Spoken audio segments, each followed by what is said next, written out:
I saw you driving out back. I drive an Outback. Hey, Yeah. good on mileage. Lesbian car, what up? That's what I bought it. I'm so not a car guy, and I bought it, and it was like it wasn't until like a year after that I see all these videos like, oh yeah, if you drive a Subaru, you're a lesbian, 100% chance. I'm like, oh. Man, they got a bad rep. I tricked mine out though. Like if you check, like I got like the interior seat covers that made it look cool now, but Nice. like, it was, it was. You get some shit for that.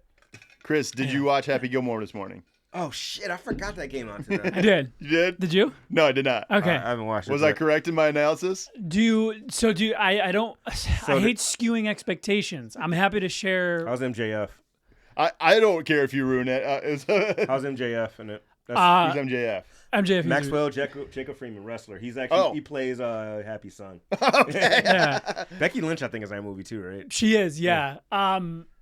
Okay. I literally just before you guys got here, it ended like 10 minutes ago.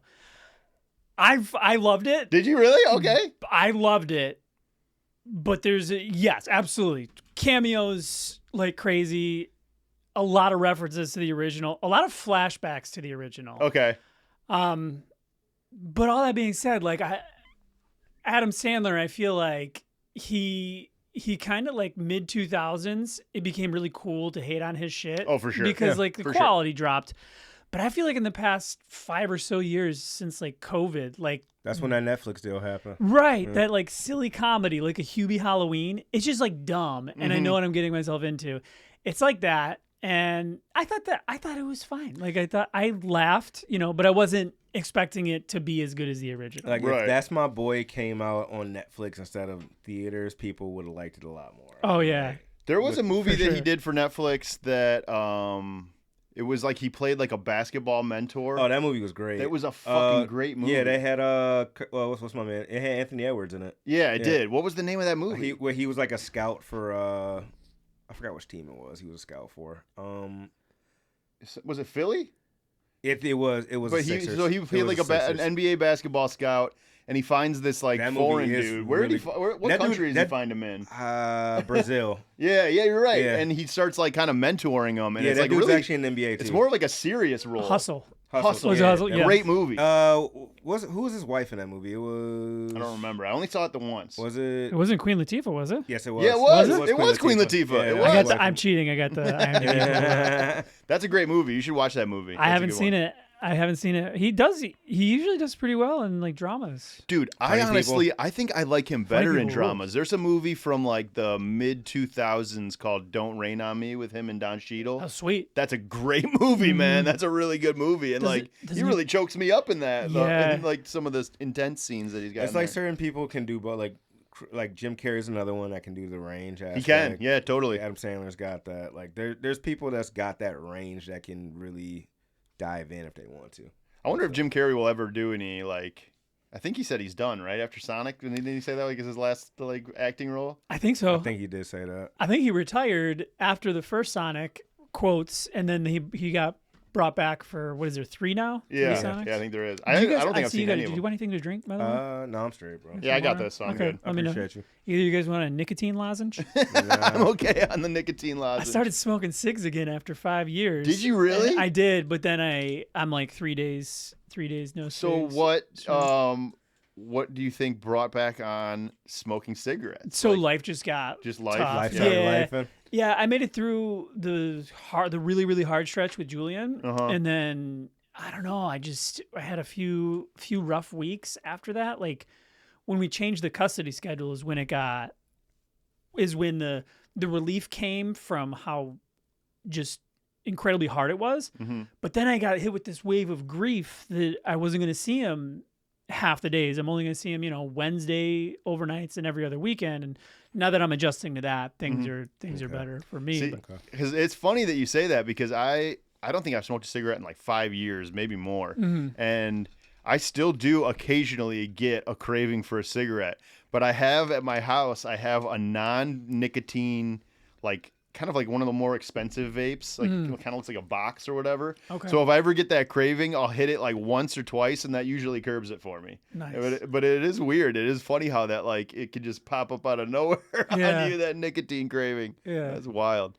Yeah. Are we rolling? Yeah, we're rolling. bet. I'll hop in. I used to do like intros, but I feel like I had to be like, No, I "Welcome like to the Relentless." I like the podcast." rolling start. I like Yeah, the rolling just start, like yeah. I like doing that like this too. Yeah, I think rolling it starts kind of nice. reminds me Yeah. of how Joe Budden does it. They'll just be like in the middle of a conversation, starts and the it's way like, to go. all right, Yeah. we're on. right. I did try hookah for the first time in a long time recently. Ooh, I never liked hookah. It never caught on for me. Yeah, it's so there was a spot actually in Canton called, it used to be called Off the Hookah. Yeah, I know what you're talking about. I forgot what the fuck it's called now. It's But something like that. It opened up when I was like 16 or 17, and that was like the only place I could really go, like, and that's where like the cool kids hung out, like that at that time. So that was like my introduction to it. But yeah, every once in a while, like I dive back in, but I'm not like really like seeking it out like that anymore. It makes sense But- that they have them in Canton because it's like a huge cultural thing in like the Arabic community and stuff like that. So I get that, but I never. That was actually made sense to me. I think that was my first show. Was actually At the hookah place? It was at the hookah place. I convinced the owner to let me and Jay Reed, shout out to Jay Reed, who I don't talk to anymore, but Jerry we were Like there. Jerry Reed? No, not Jerry Reed. Oh, not the musician? We convinced him to do a show at Off the Hookah. This was probably 2011-ish, I want to say, 2010, 2011. I think I was just back out of college, like my freshman year of college. And it was a good turnout for the most part, but it was like, he was like, oh man, well, yeah, you had all these people here, but they didn't buy hookah. I'm like, they were here to see me, dog. I'm just want to say. Oh, I got you. I got you. Cool. Yeah.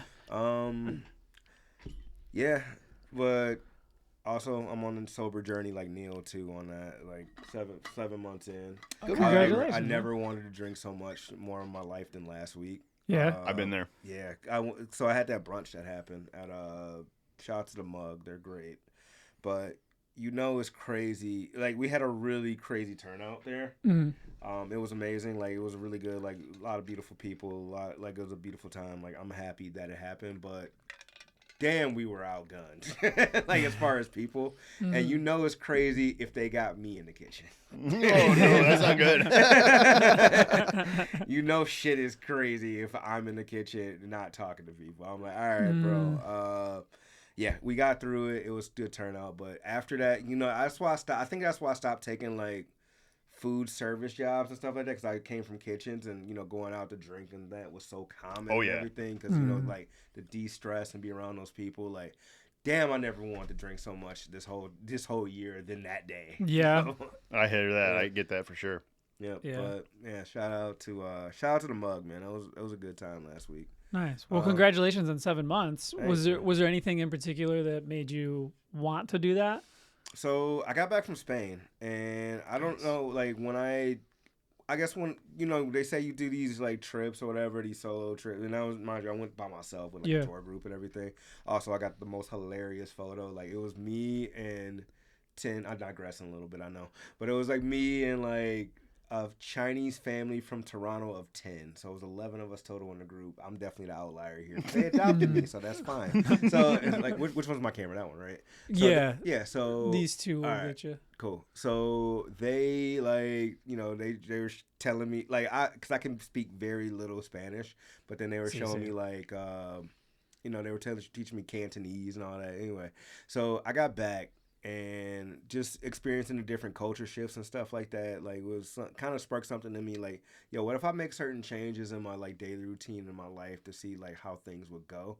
Because just, I just see how different cultures live and how different people like kind of interact with people outside of my comfort zone. Because I was definitely like, you check like, if you have CarPlay and everything, you can see like how far your car is and shit like that. Like you parked here. I'm looking at that bitch. It was like 3,000 miles away. I'm like, oh shit. I'm like, I can swear out here, right? Yeah, Okay. for sure. So like it was just like being out of my comfort zone and doing that. I was like, yo, these coping mechanisms that I've had for so long, such as like drinking as like a stress response or things like, what can I do differently to like really kind of curb that? And I was like, you know what, let me try not. And I see, Neil has had a lot of good success with that over the past couple of years. I'm like, yo, what can I? Maybe let me try that. Let me see how that works. And honestly, it has been I don't get that much brain fog. Like the mental clarity aspect is there. I feel like I'm more decisive on like decisions, and just really like having that like that. I feel like I'm more my authentic self than like using that as like a crutch. Yeah. In a way. So that was kind of like what I guess the catalyst for it. And then I've got like other, family shit that goes on behind, like generational stuff with alcohol too. So I kind of want to break that curse with that too, man. So yeah, it's good. It's a good change. yeah, that's awesome, man. Well, congratulations. I'm glad you're feeling better. My journey, I had to, I was just a fucking alcoholic. Like life got rough, and I had, no other choice. I was going to college, when I originally got sober in 2009. And I was like in my senior year, and I was looking all around me at like the people becoming adults, like, my roommates becoming adults, still drinking, but graduating, going to class, like all these things. And I was like, oh, fuck. So I like kind of fell into like a depression, went to rehab. And so I got sober in 2009. But then after 2.5 years, I decided to kind of test the waters again. And it started off great. Like I had a lot of fun. Like after, let that be a lesson to you kids. 2.5 years sober, go back out. It's great. But then it just kind of slowly, like I have a problem, and I know that like as much as I try to like set the goalposts, like only on weekends, like there's nothing I can do to keep them there. Like every little bit, it'll just. Okay, now the weekend starts on Thursday and goes till Tuesday. It's like, and then it's just like, as long as I can keep it to just booze, and it's like, okay, now I'm getting high all the time. Now I'm taking pills all the time. And so slowly, yeah, it just, and then there's nothing I've been able to do to keep it here. And then what happened was like 9 months after trying to moderate and stuff, I found myself like behind the wheel of a car, and I was living in California at the time, still going to meetings and trying to stay sober, and I didn't even get pulled over or crash or hurt myself or anybody else. But I was like on the drive home, I'm like, that first drink 9 months ago was supposed to be like just the one, and now here I am like in a near blackout behind the wheel of a car. So like I called my sponsor, I'm like, we got to go to a meeting. And so the next day, I went to a meeting, and that was like 12.5 years ago, and now it's just kind of part of my life. But at this point, I would say that the cravings like kind of dissipate. They dissipate after a little while, and But I will agree, the nicotine, even with the 5 years without smoking a cigarette, I would still wear a patch on occasion and pop a lozenge every now and then. So the nicotine is crazy because I think someone nailed it on. I think it was actually just about it was actually Hunter Biden. Hunter Biden just did this like exclusive. Every once in a while, he's got some stuff. He just did this like 3-hour interview the other day, and he was talking about the oral fixation of like smoking anything, crack, cigarettes, anything, and he was like that they really nailed it down with that fixation, like the lighter, the ritual of it, like all of that, like the brain, it's like more, response, it was kind of like the way he laid it out was a lot more eloquent than I just said, but like I was like, I totally get that because it's the smoking, like that oral fixation is what I think had a stranglehold on me even more than the nicotine, and I still get that a little bit. Yeah, for sure. I didn't see that interview, but I did see Rogan just had Joe DeRosa on, and they were reacting to that video, and he was just like, "I've never heard anybody make crack sound so good." And he's like, "He should be president." Fucking be president. I haven't watched the whole interview either. I just thought like there's been like clips floating around Twitter and stuff like that I've been checking out that I thought were pretty interesting. Yeah, for sure. Yeah, that's awesome. That story you just told has helped me stay off the booze too, because I do every once in a while get that, like when something really bad happens in life or something really stressful, you're like, oh, a drink would be great right now. But like I'm like, Chris was right around the same time that I'm at right now, the 2.5 years, so I gotta stay focused. Even like I guess my tune, like just being around like certain social circles and things. Oh, definitely. Like no, I go out way less. I thought like. Because when I had the movement media pass this year, like I was like, oh shit, I'm backstage. I see some crazy shit right here. Yeah. I was pretty good, dude. I just did my job and lived home. Like I didn't do any after parties. I didn't really fuck around or anything like that. So it was like, I'm like, oh man, I'm proud of myself. Like I was offered drugs at movement, and I literally thought about it for like an hour, and I inevitably was like, nope, not doing that because I know where this is gonna lead. Slippery slope. Yeah, for sure. I had a topic in mind that I wanted to bring up to you guys because we're coming off the heels of a big celebrity death. A few big celebrity deaths. But Hulk Hogan. Yep. Say what you will about personal life, just trying to focus on the wrestling aspect and like the pop culture icon. I was trying to think of I wanted to ask you guys in terms of like celebrity deaths, what were some of the biggest ones that like impacted you the most in terms of like how you felt when you like heard the news and just kind of how you reacted? I already know where he's gonna go. I got two specifically. Okay, I'll let you go. The first one that I remember having a big impact on me was MCA from the Beastie Boys. Okay. I was like, that one hit me pretty hard because I was a pretty big Beastie Boys fan. But actually, you know what? Before that, Chris Farley was the biggest one for me. I was a kid, and I remember seeing that on the news and like being so sad. And like me and Birch were best friends even back then. And I called him on the phone on our landline, and I was like, "Chris Farley, no!" So Chris Farley was probably the big first one for me. Actually, now that I think about it. I think for me, because I was such a big wrestling fan coming off the Attitude Era and everything. Like I want to say like that like late 90s, early 2000s. When I first got, I started high school 2005, 6-ish, something like that. And that's around the time Eddie Guerrero died. And then Chris Benoit was not too long after that. And I remember my stepdad at the time told me about like, yeah, he's dead. I'm like, what? And then that's like when the lines of like kayfabe and all that started blurring for me. And I'm like, all right, this is too much. I need to back off. So I think that was like what got me off of wrestling for a long time. And really? Yeah. I think it was just that, and then hearing the story about Chris Benoit and what happened with that, and I'm just like, yo, this shit is nuts. Yeah. People are like that. Like this is what people's brains do after like, a life of wrestling. Like, why do people watch this shit? Yeah. So I think that was the moment. That was like the one that really like. I would think that was a catalyst because I never really get too sad about celebrity deaths like that unless it's like something super personal to me. That was one. Michael Jackson in 2009 was. Yeah. I was like just out of high school. Yeah. Well, to touch on just touching on the Chris Benoit, Eddie Guerrero, you go back and watch, what was it, WrestleMania 20? When they had the belts, man, together. I'm like, yo, if that story just ended right there, this would be one of the best stories in wrestling. I know. The Chris Benoit one took me for a loop. I loved Chris Benoit. He was an awesome wrestler. But did you watch the documentary that they did about him like a couple years ago? I don't know if it was talking about Dark Side of the Ring. Yeah, it was Dark Side of the Ring. You're right. It was. I didn't see that one. It's wild. Like, I mean, that man was like just pushing himself to the limit, like of like exhaustion. Flying headbutt is banned in wrestling now because of that.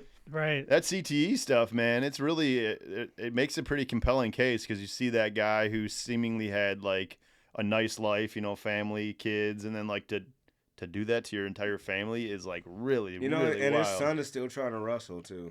Really? Yeah, his son, and he's gonna have a hard time because of his dad, bro.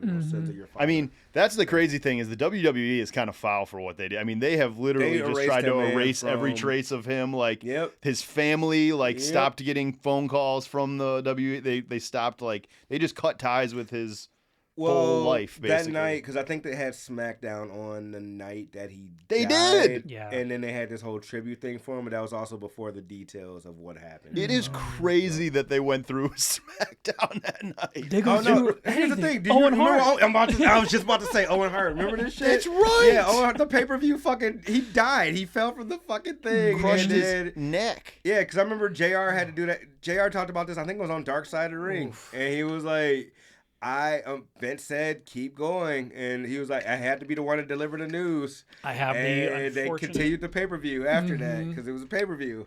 That is insanity. Yeah. That is really crazy. Vince McMahon is not a good person. Nobody's ever said that. Yeah. JR's cancer-free, though. I did just see that. That's pretty cool. Good for him. He's like the ultimate. Everybody loves JR. Everybody. He's just the ultimate good guy in wrestling, I feel. But sorry. After that, you got JR, which is like your, I would say, lawful neutral in a way. Okay. Or lawful good. Oh, this is good. Then you got Jim Cornette, which is your chaotic good, I feel like.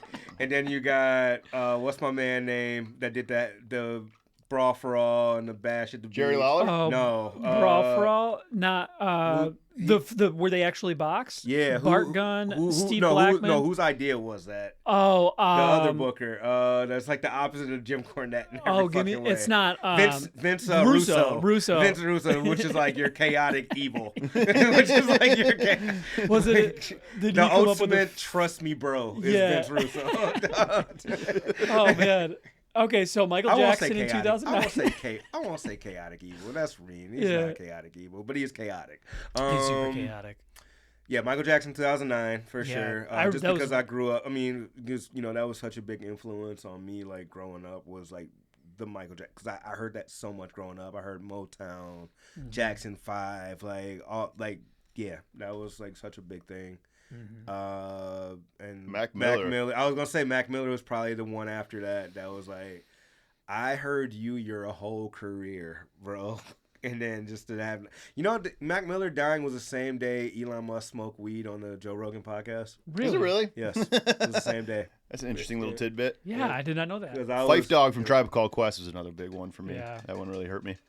Yeah, my three were probably 4, because Michael Jackson, I feel like that's like a 9/11 where like I feel like everybody remembers the world stopped when they heard the news. Yep, I remember where I was. Unbelievable. But Farley was my first death period that made me cry. I bawled for days.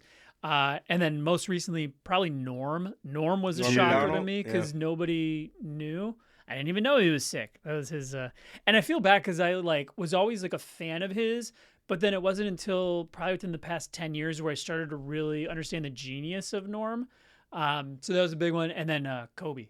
Kobe, dude. Bro, I knew exactly where I was at for Kobe. That one shook the world. That one was nuts. Just how it happened. I remember I was at a play with my girlfriend at the time, and I just see her when the notification went out. I just see everybody in the like stadium or whatever just get the notification like, wait, what? And like that shit almost shut down, bro. Yeah. That was nuts. That one was crazy, dude. Kobe's nuts. Kobe and Gigi. Yeah.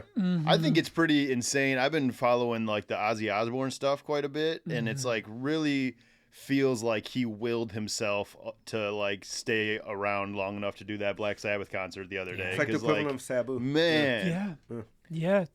There's got to be some sort of correlation between like a loss of doing what you love and just having the mental capacity. Like once it's gone, it's like, okay, now yeah, because I mean, like in comparison to Ozzy, like Sabu, who passed earlier this year too, had his last match like 2 weeks before he died. Man, so that's crazy. Just like, there's people like, I feel like you just know, like when you I think you pointed that out to me, the Mama I'm Coming Home just felt like even extra emotional than like, he was like kind of choking up through it. Yo, you know something's coming. And, yeah, that was because that concert was what, like a week before? Yeah, like a week or two before. A week ago, something like that. Crazy. Yeah, I noticed that too. With it was like as he was saying the words, you could see like the look on his face that like these words that he wrote probably 30, 40 years ago, it had like a whole new meaning. Like he was singing and actually experiencing what he wrote. Whereas like 30, 40 years ago, he was just like, oh, this would be a nice song tonight, Mama, and then now he's like, oh shit, Mama, yeah, hopefully you're there because I'm coming home. Oh God, life is so crazy in that way. Like I've been wrestling with the fact that we graduated 20 years ago a lot lately, and I'm like, how? Like I guess since I got sober, life has definitely slowed down, but I'm like, where did that 15, 20 years go, man? Like it went so fast to me. Yeah, life is just so strange in that way, man. My girlfriend and I were just up north celebrating our anniversary, and we were watching because in the hotel you got like whatever's on their cable. They didn't have any streaming services to click on, so Grumpier Old Men was on, and I was like, man, I used to love this movie as a kid. So we sat down and watched the whole thing, and I'm like, almost everyone in this movie is dead now. I'm like, this is crazy. It's so weird. Time really messes with you. Yeah, time does, and then especially art, how it like preserves, and then you go look back. Like I forgot what it was, but I was like I was watching some kind of '90s movie, and there was like an old guy in a '90s movie, and you like look him up, and it's like, oh, this person was born in 1890. It's like they were, it's just like, oh my God, people were born in like the 1800s. Like Charlie Chaplin. Yeah. Like those movies. Yeah. Dude, Jack Lemmon and what was the other guy in Grumpy Old Men? Walter Matthau. Walter Matthau. They were such a great comedy team. Like that movie is like they don't make that kind of comedy anymore. That's like actually a quality movie at the same time. You know what I mean? I'm like, oh, that's a great movie. Yeah. Well, if you're looking for a quality movie and a comedy, don't go see Happy Gilmore 2. Oh, no. Shut your mind off. Just accept it for what it is. Yeah. No expectations. No expectations. Got it. Yeah. Is what's her name from Modern Family back in it? His like Virginia Madsen or whatever. Virginia Bennett. Virginia Bennett. That's what it was. Well, yes, I will say that she's in it for a fair amount of time. Okay. Yeah. All right. I definitely I'll definitely watch it. You know, I mean, it's on Netflix, right? So why not?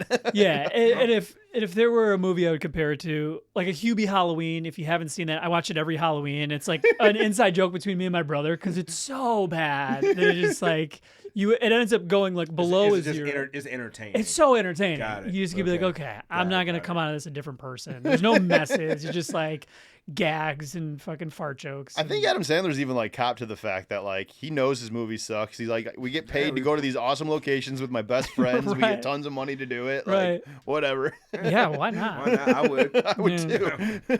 I would do the same shit. Oh, I got a question. I've asked Neil this question before, and I'll just pause here for anyone who doesn't know these guys. Neil has been on the podcast like 3 or 4 times. Yeah. This is E. You guys co-host a podcast together called what? Beats, Brews, and Points of View. Yes. And I will say, I'm not as in touch with the music scene as I used to be. I used to like listen to every fucking thing I could get my hands on. Like, do you guys remember? This is like mid 2000s. There were websites like hotnewhiphop.com and Rap Godfathers, Dat Piff. This is 50 Boys. Yeah. Not right. Yeah. Yes. Whole era, yeah. So I was like, at the time, I was like the go-to source with all of my buddies for all this hip hop. But I've kind of faded out. I'm not as cool anymore. But so anytime a new project comes out, Neil is my immediate text, and I'm sure I'm not the only one. He's like, "What did you think about the new this? What did you think about the new that?" Our group text is wild. Yeah. Yeah. So Neil, Neil, you guys definitely are so much more in touch with the music scene than I am. But I feel like a very kind of approachable question for anybody who is just into music at all. I've asked Neil this: best live performers. So if somebody was just kind of a casual music fan, who would you tell them to go see, regardless of genre? Like, who are some of the best live performers you've ever seen? Any genre? Any genre. If you want to go like by genre, that's totally cool too. Kind of an open-ended question. I'm gonna pick certain genre. I'm gonna pick a genre, Okay. or not like one genre, but I'll just pick from different genres. So, Tech Nine is one of my favorite hip hop performers I've ever seen. Okay. Like he puts on a hell of a show. Okay. I've seen him like 3 times. He's it's just like a certain energy you just give to a crowd, and just get that back is great. Yeah. System of a Down is amazing live. Ooh, that would be awesome. I got to see them with the Melvins and Deftones, I want to say. Deftones are killing it right now. Yeah, that was nuts to see that. It was at Pine Knob now, but I guess it was Pine Knob originally. Yeah. It was DT, but it was DT at the time I saw it. Yeah. They're great. I randomly saw Elton John, which was a great show. Oh, dude. That would be amazing. Awesome. I just randomly got a ticket. I'm like, it's not a bad price. And I had a bad day like the day before, so I'm like, I'm gonna treat myself to some shit. Yeah. He puts on a really good show. I would say, I've seen a lot of shows. I know you have too. Yeah. You have too. Yeah. Kendrick I didn't see the GNX tour, but we saw him for Mr. Morril tour. That was incredible. That was a great show for floor We were seats. on the floor. That was amazing. Where was that?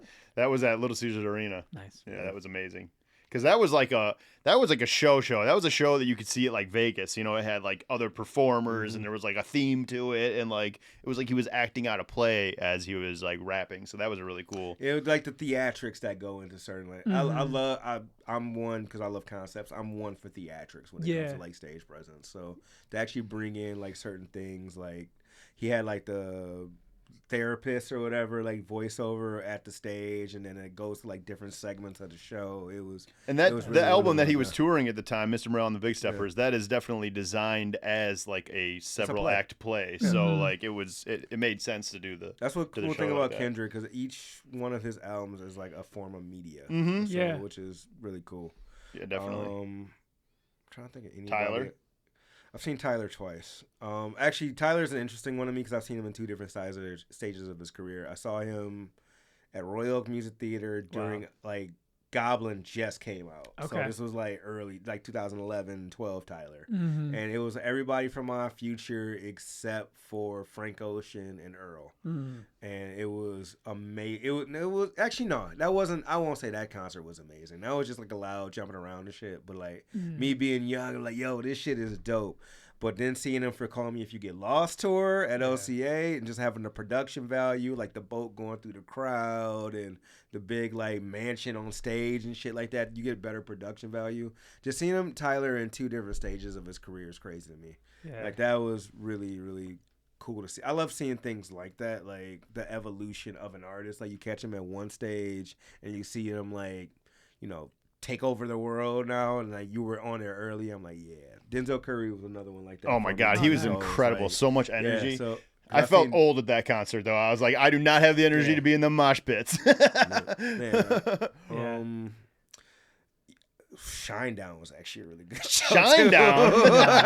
I never thought I would Get outta say here. that. So, friend of mine, no. Stage show wise, they did this cool shit. Like, cause I'm once again theatrics. So I saw them. I forgot what the festival was. I think it was like the Riff Fest or something like that. Probably. Shout out to my friend. Shout out to my friend Danielle. She hooked me up the ticket or whatever. She was like, "Yeah, go on, like cool." Nice. They did this thing where the whole stage blacked out. And then it was like a minute and a half later, they all appeared at different parts of the stage. Oh, so cool. like, or not different parts of the crowd. So like one guy was cool. the lead singer was in the middle of the crowd. The drummer was like in the back, like on the line. The fucking the one guy was still on stage, and then one guy was like off in the corner somewhere. And they just did this whole thing. And like that was some of the coolest shit I've seen in a long time, like in a stage show. Nice. So yes, don't shit on Shinedown. They have actually like Never really liked good their stage music. presence. No, yeah, they made a fan of me that night, like a casual fan, but a fan. Yeah. Before I forget about this, Chris, since you just brought it up, so I wanted to recommend it to you. There is a podcast called The Blog Era that's done by It's The Real, which are two Jewish brothers from New York that do all these like hip hop media stuff. They're like friends with the Locks and all these other people. And they did a whole series like on The Blog Era. So like they interviewed a lot of the people that started those websites, like the two dope boys, the Now Rights, all of that. And they went through all the artists that like kind of made a name for themselves on those blogs and how that was like a whole like kind of movement at the time when blogs were still really popular. And it is really good. I think it actually won some awards too. Oh, nice. I'll send it to you. I'll text it to you. It's like 10 episodes or so. Yeah, Okay. it's great. Okay, super cool. I think I'm gonna squeeze one in while you're thinking. do your thing. I don't think this came up last time we were in. I don't know if this is like a hacky take or whatever, but you know who was really good live was Alice Cooper. Oh yeah, it was I like can see that. I've seen him once. I thought of that when you talk about theatrics because it's like a whole, Big it's like time. a horror show, and I'm not this huge Alice Cooper fan. I only knew like a handful of their songs going in, and I wanted to go. My ex-girlfriend was a huge fan, and I was just thinking of that scene from Wayne's World, the original Wayne's World. It was like they go see Alice Cooper live, and they go see him backstage, and he's like this super genius. He's like teaching a history class and shit. Yeah, Wayne's World is so awesome. In fact, isn't Milwaukee an Indian name? Yes, Pete, it is. Actually, the original pronunciation was Milwaukee, which is Algonquin for the good land. Does this guy know how to party or what? Dude, there's actually some bands that like I prefer, like their live show is the whole point of them. Like a lot of those jam bands, like Humphreys McGee, String Cheese Incident, those bands I almost never listen to, like in my car at all. But live, it's like one of my favorite things I've ever seen. String Cheese, I saw them Electric Forest 3 years ago. Insane. One right? of my favorite concert moments was they had a full choir do a cover of All of the Lights. That's which sick. Was so nuts. Dude, they on Saturday nights at Electric Forest every summer, they call it the Shebang or whatever, and they just like it's like a huge budget. Like, I mean, they have like fireworks and like performers and like all this, like it's like sensory overload going on while they perform on Saturday night. It's like such a spectacle. It's one of the best parts about Electric Forest, straight up. That's awesome. And I almost never listen to them outside of like live shows. Yeah. Have you guys seen any shows in that Sphere in Vegas? No, I've never been to Vegas awesome. yet. Okay, I went like it was a long time ago before the Sphere. I've never been to Vegas. Really? Never. Yeah.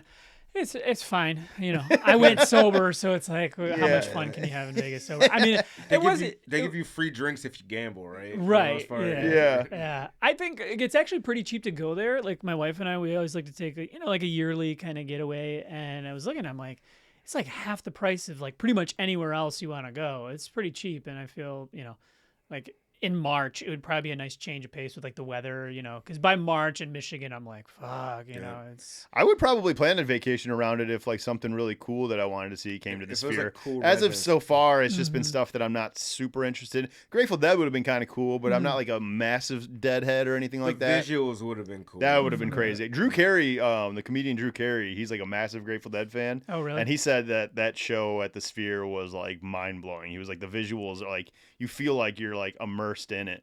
That's awesome. So I think that was pretty cool. That's nice. Yeah. Let me ask you guys this question. Because you get guests all the time on your podcast.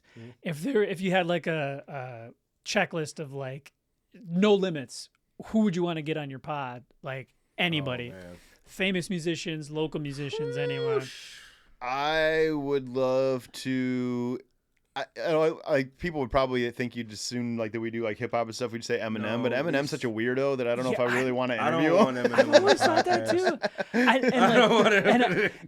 always Eminem, I feel like would be a boring interview on top of that. Yeah, it would be kind of strange. Yeah, I always felt like I don't like these heroes of mine, like Eminem, Matt and Trey. These guys, like I don't know that I ever want to meet them because they have no idea who I am. Right. So it would just be me like fangirling out and be like, remember this episode when you said this in this song? That was like a quadruple entendre. Bro, like here's the thing. Like earlier this year at Movement, I met Zach Fox, who was awesome. Like but I'm also a fan of Zach Fox. Yeah. So I was like, yeah, man, I'm rooting for Kuso and all this shit. I didn't even mention that in elementary. I'm like, yo, dog, I just want to say like you were great. And they was like, what's your name, bro? I'm like, Emmanuel. I'm like, yo, can I take a picture?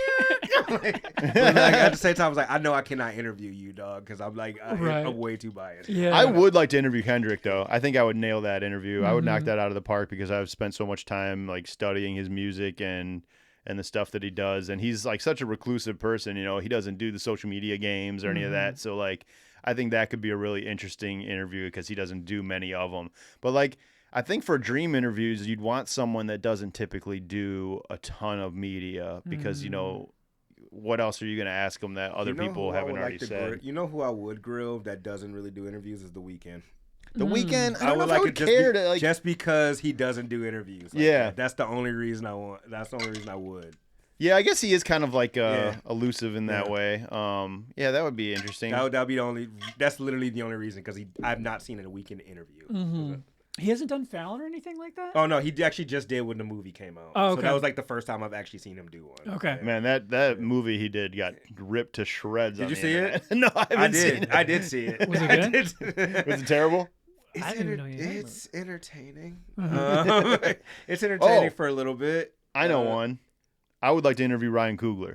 I'm like, now, he's like become one of my favorite film directors in Hollywood right now. Like I am literally obsessed with Sinners. I've like spent so much time thinking about it and like mulling it over in my mind, and I just love that he like rode super hard for trying to get people back in the cinema. And he's another one that he has no social media account. He doesn't even have like accounts run by other people. He's just not on the internet. Actually, you know what? If we're talking directors, what's my man's name? I just had it to my tongue. Pulp Fiction, Hateful Eight. Quentin Tarantino. Quentin Tarantino would be a good one. He'd be a weird one though, because he is. But I'm with the shits on that one. Yeah. So like, You would just have to. It would become his interview. You would have to adjust it. You would basically just have to press record because he'd just start talking and he won't stop talking the whole time. I feel like it would just the amount of material that would come out of that dude's mouth would just be absolutely worth it. Yeah, I think it would be interesting to interview Howard Stern. Yeah, because he's usually the one doing the interviews and he's done so many of them, and he is like Stern. I mean, say what you want about him, personally or whatever, but like he is one of the most compelling interviewers of all time. Like he draws stuff out of people that is just like mind blowing. Like he gets people to talk about stuff that they would never normally talk about. So I would like to pick his brain. I'm like fascinated by other media people. Can we go Dead or Alive? Dead or Alive. Larry King on that note too. If we're talking, we're talking interviewer, like great interviewers. Larry King would have been a good one too. Like just to like bring. Just to like pick your brain about like certain things, like how you ask certain questions, like what's your vetting process. Him, another one that's good, like still alive, Nardwar. I would love Nardwar. Nardwar would be the amazing. It would be cool to flip it back would on be him. The one to flip. Like, yeah, it would be cool. I would do. I like that. Oh man, FBI, CIA scrub on that man. Like what the fuck? Where do you get your information? It is from? really crazy the stuff that he drums up in those interviews. He made Questlove cry. Because he like dug so deep in like the stuff that he was asking. He was like, "Wow, like I've never. How did you know this about me?" Like, I don't know how they do that. Yeah, for sure. And of course, his response like on that show, because he's always in character, is, "I'm Nardwar. I have to know these things." You know what I mean? Yep. That's the only answer he ever gives. Like, so it would be nice. I want to know what his background is, man. I would like to know what like. I would be like, all right, interview. I want to interview you with. You know what? Nardwar is my number one. Okay. I would say Nardwar out of character. Like I don't want you playing Nardwar. I want to sit down with you. That's like don't give me Pee Wee Herman, give me Paul Rubens. You're right. I want like the character. I want you, not the character. Yeah, for sure, for sure. Couple of thoughts. Tarantino is like the only person that I've seen go on Rogan and like bully Rogan verbally. Like Rogan was like, what would you say to the people who think you did Bruce Lee dirty by the way you portrayed him in Once Upon a Time in Hollywood? He goes, well, I guess if you are like his daughter or something, I could see that. But anyone else, like, suck a dick, fucking suck a dick. And then he's like, because Rogan's a martial artist, he's big Bruce Lee fan, so he pushed back a little bit. And then I forgot what Tarantino said, but Rogan's just like, okay. The only other person I've seen bully Joe was Bill Burr. Bill Burr, yeah. Bill Burr. Bill Burr's hilarious. Yeah. I'm not going to listen to you with no medical degree and me with no medical degree. Smoking a cigar with your fucking American flag in the background. Bill Burr would actually scare me to interview. Just because I'm like, dog, I don't want. I would love to interview Bill Burr. I would love to actually meet him and talk to him. I don't know if I could interview him because I'm like, I don't want this smoke. Dog. Right. Chris and I were talking about this the other day, like via text message, that he's kind of like picked up the torch from George Carlin and kind of like absolutely, he absolutely has. Yeah, you can't because he goes at everybody. Everybody, and that's the way I love about him. Yeah, he does. It's fucking. That's what I used to love about Chappelle's show so much. Like there was no one off limits. He ripped on every single person. Exactly. Few comedians around still do that, but I hate picking a side because it's that's. It is annoying. I agree. That's what comedy's all about. Matt and Trey, amazing at it. I was thinking of like, I don't just think Matt and Trey is just me fangirling again. That's why I never want to meet him. But like, I could never meet them. They like not. I don't just think they are like the funniest, or I think they are like the best creators I've ever witnessed. They're more talented at that than I think. Pick a thing. Tiger Woods golf, Michael Jordan basketball. I think they are better at their craft. Have you seen Cannibal the Musical? I haven't. Okay, so that was like one of their early things. That's the only thing I haven't seen of theirs. I don't know where to find it. Like it used to be on Netflix back in the day. That's how I've seen it. But it was like Cannibal the Musical. Basketball, I think, was not too far after that. It's on the wall here somewhere, isn't it? Yeah, it should be. It's one of my favorites. I've seen just about everything they've done. I've seen Book of Mormon. Yeah, dude, Matt and Trey is Oh, go ahead, sorry. No, they're absolute monsters. That's all I was going to say. Yeah. Speaking to what you just said about their genius, I mean, what they just did is so genius to me because Colbert gets canceled for, CBS claims financial reasons. Everybody really knows it really because they were talking shit about Trump and they don't want to interrupt that merger going on. But then So in the same week that they claim that they fire Colbert for financial reasons, they give Trey and Matt $1.5 billion for 5 more seasons to South Park. And that happened within just the last week. And then Trey and Matt turn over an episode like almost immediately. That destroys Paramount for this. Like they just destroyed Donald Trump. They destroyed Paramount. CBS, and they did it in like the most hilarious way. I love that they brought back like the way that they used to do Saddam Hussein, like with the Canadian, like they actually used his voice and like the Canadian like bouncing around, and now Trump is the new Satan's boyfriend. I thought that was just genius. This guy I used today. It was so fucking funny. It was so good, and I haven't seen the internet explode with people talking about South Park like this in forever, man. Dude, in my opinion, it was like the first must-see South Park they've done since probably like the Tom Cruise Trapped in a Closet, where everybody needed to see, everybody saw it. Yeah. Like, and I remember coming to school the next day and everybody was saying, "Oh my God," you know, like the whole thing. And then I feel like they did the same. The Kanye Fish Sticks episode was like, God, that's probably my personal favorite. That is one of my favorites. It didn't quite reach the heights as like a Trapped in the Closet, but like, man, they just like, because they also tackled the Carlos Mencia stuff in that same episode. You don't get it, man. You don't get it. I just think it funny, man. I got no dick, man. No, I think my favorite thing they've done in recent was Token. They how they changed, like they fucking they Mandela, they gaslit the whole fucking fan base into like a Mandela effect. Like, wait, it was Token the whole time. Yeah, unbelievable. Speaking of which, did you see the blurb that Isaac Hayes' son just put out? I did see that. That was pretty wild, right? That it was really Scientology that like basically like quit for him and like while he was like on his deathbed, basically. Like that's crazy. Yeah, he had like a stroke. He had a stroke, and then like, man, it really shows you how insanely like messed up that religion is. I didn't find out that they done some crazy stuff. I didn't find out until I text you that Isaac Hayes was a Scientologist. I didn't know that this whole time. They like, and Isaac Hayes is literally my favorite singer of all time. Oh, really? Like, so it's just like he is one of the most important musicians ever. Exactly. I had, for some reason, that little tidbit of information never dawned on me. I'm like, holy shit. Why do you think they shredded him so hard? I know. Now I know.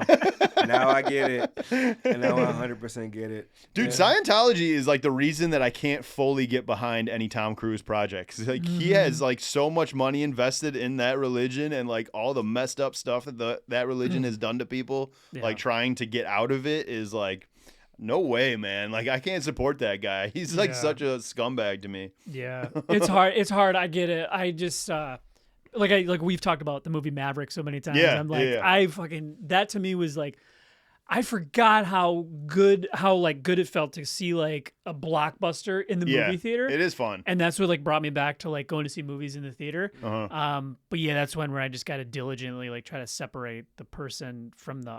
It's a little bit easier with movies because they're like playing a character. You know what I mean? So I can do it easier with movies than I can with like musicians and stuff like that. But like, I just have a hard time with them. But I will say that I do love the movie Collateral. That's like one of the best movies ever. Yeah. I will make the argument though for music, like you are also playing a character in a way. Kind of. I will make an argument on that because I mean this is like an extension of yourself. It's not actually you, but it's a projection of yourself that you decide to give to an audience. Kind of, but then there's like R. Kelly making songs like "Age Ain't Nothing But a Number." There's certain. Like, don't get me wrong. There are outliers. There are outliers to this rule. Don't get me wrong. And then a lot of that shit was happening also in the 50s and shit too. Like what social media didn't really expose any of that. Like Jerry Lee Lewis marrying like. Oh yeah, Ted Nugent. Ted Nugent married like a 13-year-old. Yeah. But anyway, he adopted her in order to. Oh god, gross. All right, I guess Jerry Lee Lewis. Not only was it a 13-year-old, but it was his cousin. Yep. Yes, it was. Oh man, nasty. And then what was the thing with eccentric director Woody Allen? That was his stepdaughter, but it was his stepdaughter. Yeah, it was his stepdaughter. but I think was she of age? But it was No. it was like a grooming thing. No, she wasn't of age, and it was his stepdaughter. I thought she was of age, but it was a grooming thing because he knew her since she was a kid. No, I think the relationship started well before she was of age, and then they got married. I think after she became of age, but like they were together for because there's like a weird that was fucking weird, super gross, yeah. and the fact that like he went on like without pretty much unscathed in Hollywood for years, like I mean he's still like a lot of people like herald his movies and stuff, and I mean. I don't know. It's crazy. Is this a good segue to Hulk Hogan right here? I think so. Just being a piece of shit behind the scenes. I feel like this is a great segue. Yeah, I'll talk Hogan. Let's do it. Okay. Speaking of Hogan, WWE. Neil, you watch enough wrestling to be able to chime in on this too. Yeah, for sure. But I wanted to ask E because you've been watching wrestling a long time. Sheamus is in the house, so I have an orange cat named Sheamus and a black cat named Sasha. The best wrestling moments of all time. Ooh, don't ask me that. I know we're gonna go on all day. Oh God. We talked about this a little bit. I don't know if it was off mic or it was a Rolling Star, but Chris Benoit and Eddie Guerrero in the ring for WrestleMania 20. Hell yeah! If only that moment ended right there, that would arguably be like a top 3 wrestling moment of all time. Hulk Hogan turning heel was great, and like at Bash at the Beach. Was that Bash at the Beach? That was Bash at the Beach '97. Yep. So him turning heel because that changed a lot. Here's the thing, though. Is he the third man? Here's the thing. That moment, I would say that one, and then the Rockers when Shawn Michaels turned on Marty Jannetty, were like the blueprint for a lot of the heel turns that we see now. Say like with Seth Rollins with the Shield. Yep. With with just like a lot of like or even more recently, I would say Naomi turning heel too is another good example of that. That was awesome. Yeah, she's killing it. Yeah, or John Cena turning heel too, like recently, like. But Naomi, dude, I fucking can't say how happy I am to see Naomi with a belt. By Me the way. too. I didn't think they would put her in a world title picture after she came back, but she's killing it. She's probably my favorite women's wrestler right now. Absolutely. Like I wanted Bianca Belair to turn heel so bad, just because her character. I just think needs it because I'm just it's getting stale for me after a while, and I love Bianca. My birthday twin, by the way. Oh yeah. Yes, it is. Yep. But her character just getting stale for me. That's not. But I really want to see a heel turn. But I'm not mad at Naomi getting it because I love Naomi too. Right. And they did it. They did it. Opposite, you thought she was going to cash in on women's champion, but she cashed in on I thought she was cashing on Tiffany. Yeah. Other wrestling moments here. Mick Foley getting thrown off the Hell in the Cell. I was just gonna say Hell in the Cell, Undertaker. That's mine of all time. That's my favorite. I remember watching that live. Me too. Just couldn't believe it. Yeah. And then chokeslam through. Chokeslam right through. And then tax. Oh my God. That match. Mick Foley, I think, is probably the one that has given the most to wrestling. Like he literally put his body on the line every single time he was in the ring. Like. Some of those like old ones with him and Terry Funk back in like Japan and shit are insane. Japan, like New Japan shit was nuts. Yeah, Mick Foley, he lost part of his ear. Yeah, that dude is insane. How about what's his name? What was is it Cactus or no, not Cactus? That's Mick Foley. Dude Love. No, what's the great New Jack? Where he threw that dude off in WCW the 400-pound dude. Oh my god! So he that was on ECW, right? That was ECW, but that was on blah, blah, blah, blah, blah. What's that show? Dark Side of the Ring. Yeah. And they talked about that. Like the dude didn't want to do the stunt, and then New Jack ended up cracking part of his skull, and then he came back, and then they threw him on. It was like 30 foot They were thing so off. high in the air. Yeah, he bought a taser to fucking like tase the dude. That's not one of my greatest moments. But not greatest moment, but that's insane. Crazy. It's an OMG moment. Yeah. While we're on ECW, one of my favorite moments was ECW One Night Stand was Sandman's entrance. Oh, like with the cracking the beers in the crowd. Yeah, he just like going through the crowd and shit like that. That entrance was so iconic. Yeah, to me. I thought you were gonna say. I thought you were gonna say Cena RVD. When they booed, I think 2006, they booed Cena out of the building. That was nuts. That was wild. So I didn't watch probably from like 06 to 08 or 09, just in college, whatever. But the thing that brought me back originally was when they brought Bret Hart back. And then I kind of casually watched. But the thing that got me back was when The Rock returned after 7 years in 2011. Just With that Cena? pop. No, well, yeah, with Cena, but they announced that there was going to be like a guest host of WrestleMania 27, which WrestleMania 27 ended up kind of sucking. But that like whole presentation where like the lights went out and then you saw the electricity. It's one of those YouTube videos I've watched more times than I can count just because of that crowd pop. And then he came and then he was just fucking on the mic like The Rock like old. Like he was, it's when Fruity Pebbles became a thing where he called Cena Fruity Pebbles. You can't see me. Yeah. You can't see me. Peekaboo. Like he had the little kid like at just like come as John Cena. He goes like, "You're just not as talented and as good as The Rock." Yeah. That's all. Yeah. I was super into Rey Mysterio in his prime. Like watching like the acrobatic kind of stuff that he could do was awesome. Rey Mysterio is probably my shit. He actually is my. I would say him and Stone Cold are like 1 and 2 for me. Just for two different reasons. Just like Rey Mysterio in the ring and Stone Cold like on the mic. Yeah. Rey Mysterio, that ECW, I think it was Bash at the Beach with Eddie Guerrero when he had the purple suit and shit like that. Was that Bash at the Beach or was that? I'm not sure. I didn't watch a ton not of ECW. I'm sorry, WCW, and that was one of the pay-per-views. That match with him and Eddie, I don't know if you've ever seen it. I don't think so. Fucking phenomenal. Yeah. That is like a top 5 like match of all time. For Okay. Were there any stakes? Was it for like a title or just? No, it was. Yeah, it was. He was fighting Eddie for like WCW championship. Oh, okay. Yep, at that time. Dang. That match is nuts. Sting had some pretty cool matches in WCW. Yeah. Or even like, honestly, AEW's been killing shit lately too, bro. Like I don't know if you watched the. All Out? It's not Mariah May anymore, but like, cause she's in WWE now. But her and what's her name? Like she has like the 1920s feel. I know who you're talking about. I'm drawing a blank. For me, there's just so much wrestling content that I She's so good, bro. Yeah, she's like the top. But honestly, it's not Mercedes. No, Okay. she just fought Mercedes. Yeah, at All Out. Oh my god, why am I drawing a blank?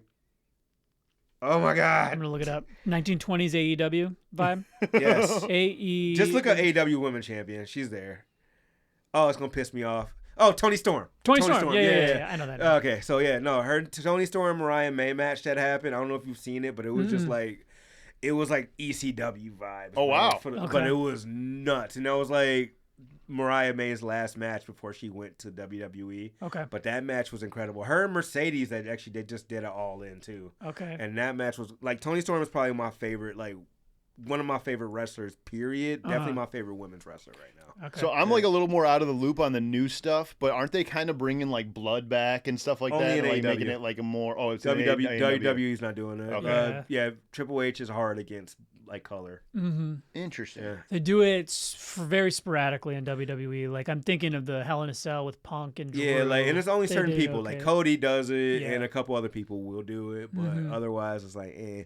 Yeah, they do those death matches in AEW. Oh, those are Texas death matches. Those are hard for me to watch. They just had that shit with Mox Hangman. and Hangman. Mox is like the definition of bleeding.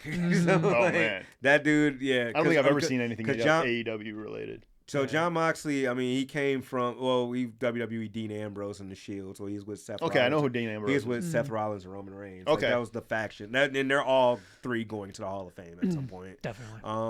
But before that, he was with Nick Gage, who's like the big deathmatch wrestler. Like that's where he came from. It's like John Moxley wants to do these like 5-star like matches, but also wants to do deathmatch shit. Yeah. So it's an interesting blend for me. Like that dude just I feel like it's in his contract, like if I bleed, every time I bleed I get this much extra bonus. Right. Because that dude just be like taking the craziest cuts and shit, bro. That's nuts, man. Those guys put their... I mean, it doesn't surprise me that Hogan only lasted to 71. Like, the stresses those guys go through on their bodies, like, it's absolutely Ric insane. Flair's still around now. So that's true. Flair's the only one. Flair is an anomaly, man. Like, I don't understand. Like, he survived so many close calls, like strokes and heart attacks and all kinds of shit, man. Just had a bout with cancer. He did, yeah, that's yesterday, right. like, I'm cancer-free. Like, it's crazy. Speaking of Flair, Charlotte Flair, too, is another one. Like, yeah. Yeah. It is kind of nuts to see how many like extended family members like through other legends have come out. Like The Rock's whole entire family is in the WWE. Yeah. It seems Just like. the bloodline. Yeah, I mean they were the must-watch segment for like 3 years straight while Roman was champ. It was like the Usos and Solo and Sammy Uso. You know, that was like the best long-term storytelling. Agreed. And then they had like talk about best moments. One of them, Sammy turning finally On Roman. on the chair shot in the back. Yeah, That because was awesome. Kevin Owens. They don't do chair shots anymore either, do they? Not to the head. Not to that, yeah. Okay. Yeah, not to the head for concussion purposes. Yeah, that makes sense. Yeah. AEW does though. You know, Do they do chair shots? No, yeah, they do. Yeah, on like certain things though, like Texas Deathmatch. I mean, that's when they bring out the glass and all that shit too. But you know what was a goofy era, like in the middle of like Stone Cold and all them, was like Al Snow and like The Godfather and Val Venus and all those guys. Have you watched The Wrestlers on Netflix? The Wrestlers? I don't think so. So it's about OVW, which is like Ohio Valley Wrestling. Okay. Which is like a big. Well, now it's like the WWE's like underground development league. Okay. But that's where that's where they had like one of the greatest like classes like in 2002. I want to say it was Randy Orton, John Cena, Batista, and Lesnar all came out of that same class. But OVW was like really famous for like the developmental of wrestlers and stuff. But Al Snow is actually like the main coach in that show. Nice. So like it just came out last year. But he's like the main guy that's like training all the wrestlers and stuff like that to go. I just had this memory. There was a wrestler. I can't remember if it was Val Venus or Al Snow. One of them used to like run around with like a chihuahua or a dog, and they like there was like a skit they did where like Perry Saturn. one of them made the other one like eat the dog. He like cooked him a dinner, and then like he was like, "That's your dog you're eating." It was like, I think it was Al Snow was involved in it. I think it was Al Snow. I'm trying to think. Or Val Venus. Was it like super racist? And there was like that Asian group. Oh, like, choppy, your pee pee. It was. I think it was part of that. I think it was involved in that. You go back and watch those, and you're like, yeah, Vince McMahon was a fucking psycho. Like, he didn't care. Remember that episode where they were like gonna chop Val Venus's penis off? Choppy, your pee pee. Oh yeah. Man. Honestly, that's some of like the most ridiculous storylines, bro. That what else? Katie Vick. The whole train. Or just had a pimp and when Kane was like when Kane crawled in a casket or something like that. What was that? Well, Kane it was Triple H. Triple It was H. Triple H that crawled in a casket. That's what it was. Yeah. So the storyline was Triple H and Kane were feuding, and Triple H dug up dirt from Kane's past that his ex-girlfriend was burned in the fire. It killed her. Kane survived with the scars or whatever. So they did a segment. They thought this would be a good idea. They had a dead body in a casket. Triple H dressed up as Kane and then went and had sex with the dead body in the casket to get back at Kane. Like, that sounds like a Vince Russo idea. I gotta look that up, but it sounds like some shit he would do. Was it just part of the storyline, or is Kane and the Undertaker real life brothers, or was that just like a part of the storyline? That was kayfabe. I mean, that's real to me, damn it. I loved Kane, dude. When he was in his prime, like he was so scary, man. Speaking of moments, Undertaker losing at WrestleMania for the first time. That was like one of the most iconic moments of wrestling. He lost to Brock Lesnar. Yep. You know what was the worst era of the Undertaker?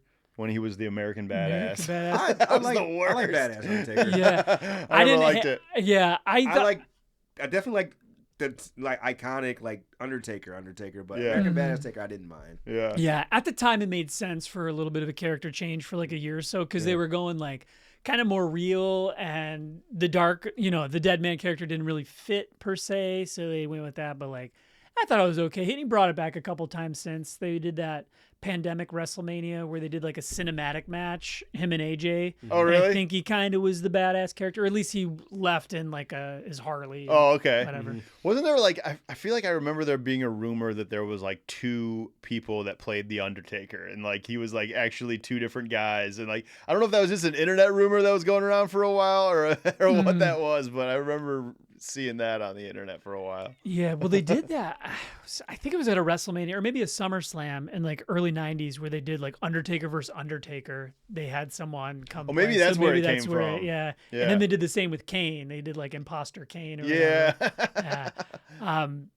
I mean, are you a CM Punk fan? I love when he returned to AEW and then WWE. Yeah, this past year that John Cena feud was great. Like, because it's just like there's so much history between him and John Cena. So like, I like that he brought the basic thugonomics John Cena back, like did Punk life, and then it was like freestyling at him, or John Cena like stole his famous pipe bomb, whatever. That's actually something we could talk about, favorite pipe bombs too. Ooh. But didn't he like play on the Drake Kendrick beef? He did during that promo actually, the Punk life one. But I've always liked CM Punk. I think obviously he's very passionate about the business. I mean, you know, I'm not in the locker room or anything, but I know he rubs motherfuckers the wrong way. So yeah, like Seth Rollins. Do you think they actually don't like each other? I don't know. Or is it like a Hulk Hogan, Iron Sheik situation? Iron Sheik really doesn't like Hulk Hogan. He never did. He really hated him. Yeah, that's a good question. And I think they're both kind of old school mentality where they don't really like breaking kayfabe. Like Rollins is pretty good at not breaking kayfabe. Like when Punk did his return, they did those like secret camera Survivor Series, and you just see him like being like, why are you here? So I could see it both ways. I could see them like being fine and just kind of playing up on that, thinking it tells a good story, or maybe they don't really like each other, but they're both professional enough to keep it. Right, they have a good in-ring chemistry where it's like it's dope. But I just watched an interview recently. I don't know why I got on this, but I think I was like interested to find out if the Bushwhackers were still alive. And so I got to watching this interview with Scott Steiner, and he was talking about how much he like legitimately hated Hulk Hogan. He was like, he was terrible to all of us backstage. He was like the worst veteran of all time. Like, he did not help anyone else. Like, he was very selfish and like, he did not put people over. He doesn't put people over. That was famous. He didn't put it for not putting people over. No, he had a match with Shawn Michaels when he returned to WWE, and the plan was for them to like have like a series of 3 split wins, but Hogan was like, no, I'm not putting over HBK. That doesn't work for me, brother. Yeah, that was his classic thing. That doesn't work for me, brother. So they only had one match, and Hogan was booked to win. So HBK like oversold the shit out of all of his moves and just turned it into like a clown show, like basically saying like, fuck you, Hogan. Like, and so Hogan would do his classic, like hit his head off the turnbuckle, and HBK would hit his head and then like jump back and made like a whole clown show out of it. It was pretty funny looking back. Some of those, like, he'll send me clips from like back like during like Stone Cold and the Rock matches where like the stunner and he'll like flip and like launch in the nobody air. Sold the stunner better than the Rock. The only one recently, I would say Austin Theory had a really good sell on the stunner too. He did. Nobody sells it quite like the Rock. Yeah.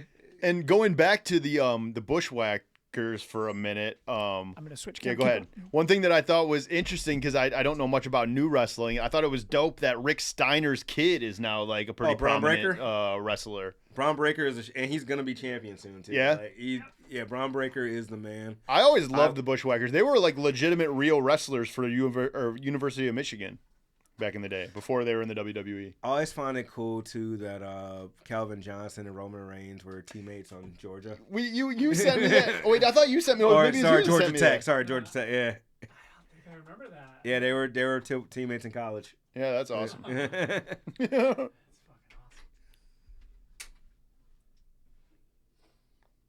WWE. Man, I cannot believe how long is it since like the early 80s? Is that when it started? So you got, there's different like things. So there was NWA, and then when did it become WWF?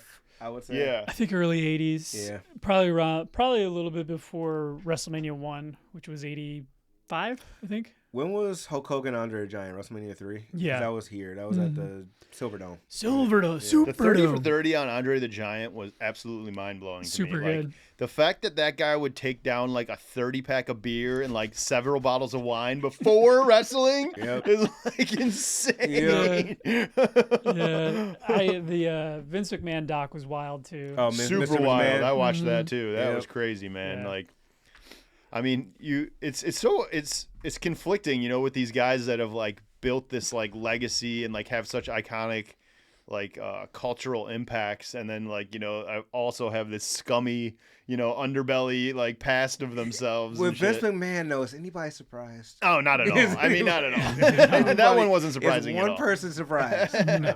But I mean, Rosenberg has that Cheap Heat podcast that he does with Stat Guy Greg, and he talked about how devastating finding out Hulk Hogan was a racist was to him. He was that for 80s babies, that was their childhood hero. So I started watching in the Attitude Era because I'm a little bit younger, but Hulk Hogan, I will never knock the contributions he made to bring wrestling mainstream, because he was that very first house. Him and Ric Flair are probably those first household names, Yeah. that were in movies and TV shows and doing these interviews and stuff like that. So Hulk Hogan, he is the reason why certain things happen. I think I said this earlier, that heel turn with NWO. That was a blueprint for a lot of the heel turns we see right now. Him doing being in films you got The Rock and John Cena and Batista and all that. Hulk Hogan was the blueprint for a lot of that shit. Yeah. So I won't ever knock his contributions to that, but I will always it's hard for me to separate Hulk Hogan from Terry Bollea. Let's put it that way. It's hard because one is such an intricate part of culture and something that I love. Yeah. But the person behind the character is such a POS. Yeah. It's just hard for me to take it away, man. So, yeah. But I mean, am I upset that Hulk Hogan is gone? Yes. And I am. And what makes me even sadder is his very last memory is him getting booed at the Netflix Raw launch or whatever, when they did the beer thing. Because I'm you have contributed so much to this, but this younger generation of wrestling fans are only gonna know you for that and just overall all the other racist shit you said. Right. But anything the 80s and the 90s, that all got just erased. And I think I sent you that Rosenberg thing earlier with Peter Rosenberg. He never really, not Hulk Hogan, Terry Bollea never really made an effort to course correct. He never did. He never really tried to never really walked anything back. He stood on that. So there's a part of me that respects that because cool, we know where you stand. But at the same time, it's bro, you are such a iconic figure. Why the fuck are you? I think this? It's incredibly sad because you go on Twitter yesterday and the majority of people I saw were dancing on his grave, bro. It I is won't insane. do that. I'm not on either. His grave, but I'm just saying it's yeah. so sad that you chose a life of hatred that now your legacy is that. You know what I mean? Yeah. And and it's not completely that, obviously, but the day you die, that's what people have to say about you. That's that's sad, dude. That is. Yep. Yeah. Well, that was, just as much behind the scenes in terms of how he got booed out of the building. It's you just went full MAGA and you're going out. Yeah, that was fresh off the Republican convention. And you're going to LA. If you're in Texas, Florida, fine. I forgot what did you about think that. was going to happen? That same time frame. Yeah. And not only did it I think that what pissed people off so much about the MAGA stuff is he brought the character to that. It wasn't just him endorsing that. It was let me rip off my shirt, brother, and have this MAGA shirt underneath. Full idiocracy. Now they're going to do a UFC fight on the lawn of the White House. But I will say this about pro wrestling. I don't think there exists a crowd in any probably entertainment venue that's as apolitical. Totally.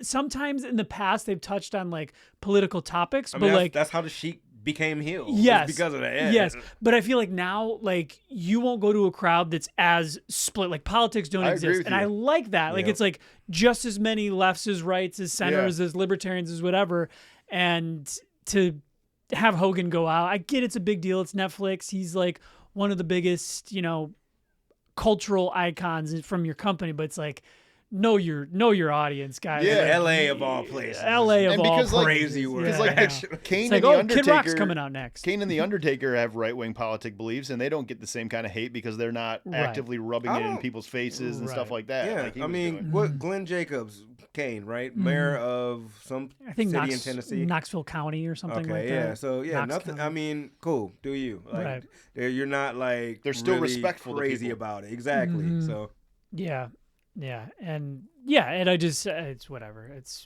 But I like going to wrestling because it's like you're gonna see every walk of life. Like, He took me to a dark match recently. yeah, I and was it there too. Man. Oh I yeah, was that's there right. too. You were there too. That Oh was yeah, so much fun. Alex Shelley like grew up down the street from my house. Like his brother is like my best friend in the world.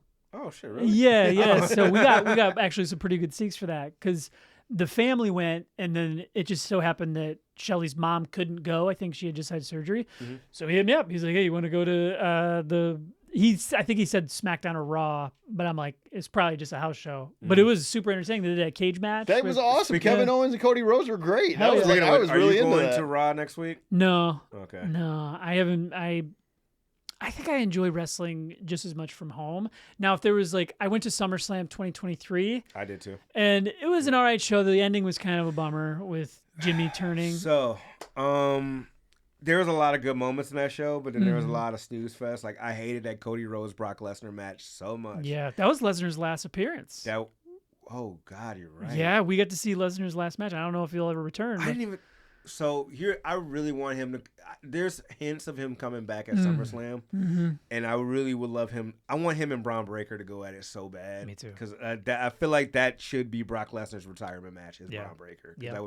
it would just make sense because that's kind of like. Because he's clearly a Paul Heyman guy, right? Yeah. So a Paul Heyman guy should retire another Paul Heyman guy, I Right. think, personally. Yeah. But yeah, Have you seen Brock Lesnar's daughter? yeah, dude. Yeah, She's like a. You mean Brock lady- Lesnar? Yeah. She just is Brock like a Lesnar without Olympic the white shot putter or chromosome. whatever. Yeah, man. Maya Lesnar. Yeah. Yep. Oh, And she's man. she's dating a professional athlete. I can't remember. He's a college athlete. Okay, Yeah, college athlete. Yeah, he's like an offensive lineman or something like that. Yeah. Imagine the kids. Dude, could you Imagine. imagine Oh my being like God. one of the first people in the UFC to go up against Brock Lesnar when he like got into Frank that Mir? arena? I'd be terrified. That man Yeah. is so massive. Yeah, he's scary. That was a scary man. Mhm. I told you, like, I did this whole, I pulled it, but I did this whole clip on the time, and I was actually present at, I want to say it was Joe Louis Arena, where, do you know Zach Gowen? Yeah. He's cool. Yeah. Yeah, so he's cool. So I saw that match with Brock and Zach Gowen. Oh, I you were was there for it. Oh, And he was talking shit to him off of the ring, and like he took his leg off, and it's like made the dude bloody as hell. Mhm. I've also seen him like in the XICW match like the last year or so. But that was the match that made me absolutely and you can tell because you know him, so you can see it. Yeah. That made me terrified of Brock Lesnar. Yeah. That match specifically, because I think I was like 11 or 12 at the time. Like, Mhm. why is this man doing this to him? Stop! I feel like that's like that Simpsons is. Stop! He's already dead. Yeah, dude, he's scary. Fucking. No, like, Didn't he toss him down the stairs too? I think. yes, he someone did. Was No, in he was in a wheelchair, and he Yeah. told him down. Yeah, bro. Like he treated that man like shit. Like, like what did Zach do to you? Like, and also Michigander, bro. Shout out to Zach, man. Yeah, man. Like, yeah. Yeah. It's like when I met Rhino. Actually, I also had an XICW match because he's kind of tied in with that. And Yeah. and you know, you just don't want to like kind of grill people too much, obviously in that setting. But I was like, Yeah. yo, who's the best person you had in ring chemistry with? And he goes like, I've had a lot of great matches with Sabu. Oh, And yeah? I was just like talking about that. I'm like, man, that was cool. This was like maybe. It was either shit. We're coming up on 2 years now, I guess, for that. But yeah, Yeah. Rhino, I got his autograph and everything like that. I'm like, dog, he's cool. So, Yeah. That's awesome.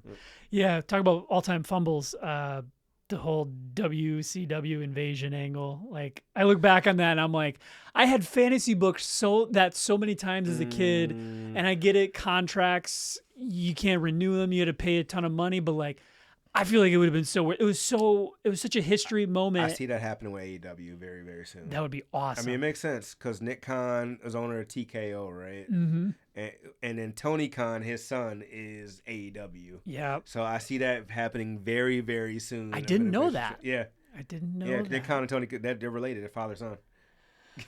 Is Eric Bischoff still anywhere in wrestling? Yeah, what does he do? I think he podcasts. Eric Bischoff is. He is. Because he owned WCW, right? Mm-hmm. Yeah. And then he went to WWE when that folded. Mm-hmm. Where the fuck is Eric Bischoff at? I know he's still doing something. Yeah, he's still in. I see him like He's not. Have you seen the WWE, Dark Side of the Ring thing that me and E-Man keep talking about? Aren't there a bunch of There's episodes? Yeah, there's a bunch of 5 episodes. seasons. They cover like a bunch of different stuff. I saw a few episodes. Because he's been interviewed in that several times. Okay. He was also interviewed in the Vince McMahon doc too. Yeah. Oh yeah, he was for sure. Yeah, he was in that. Are you thinking of?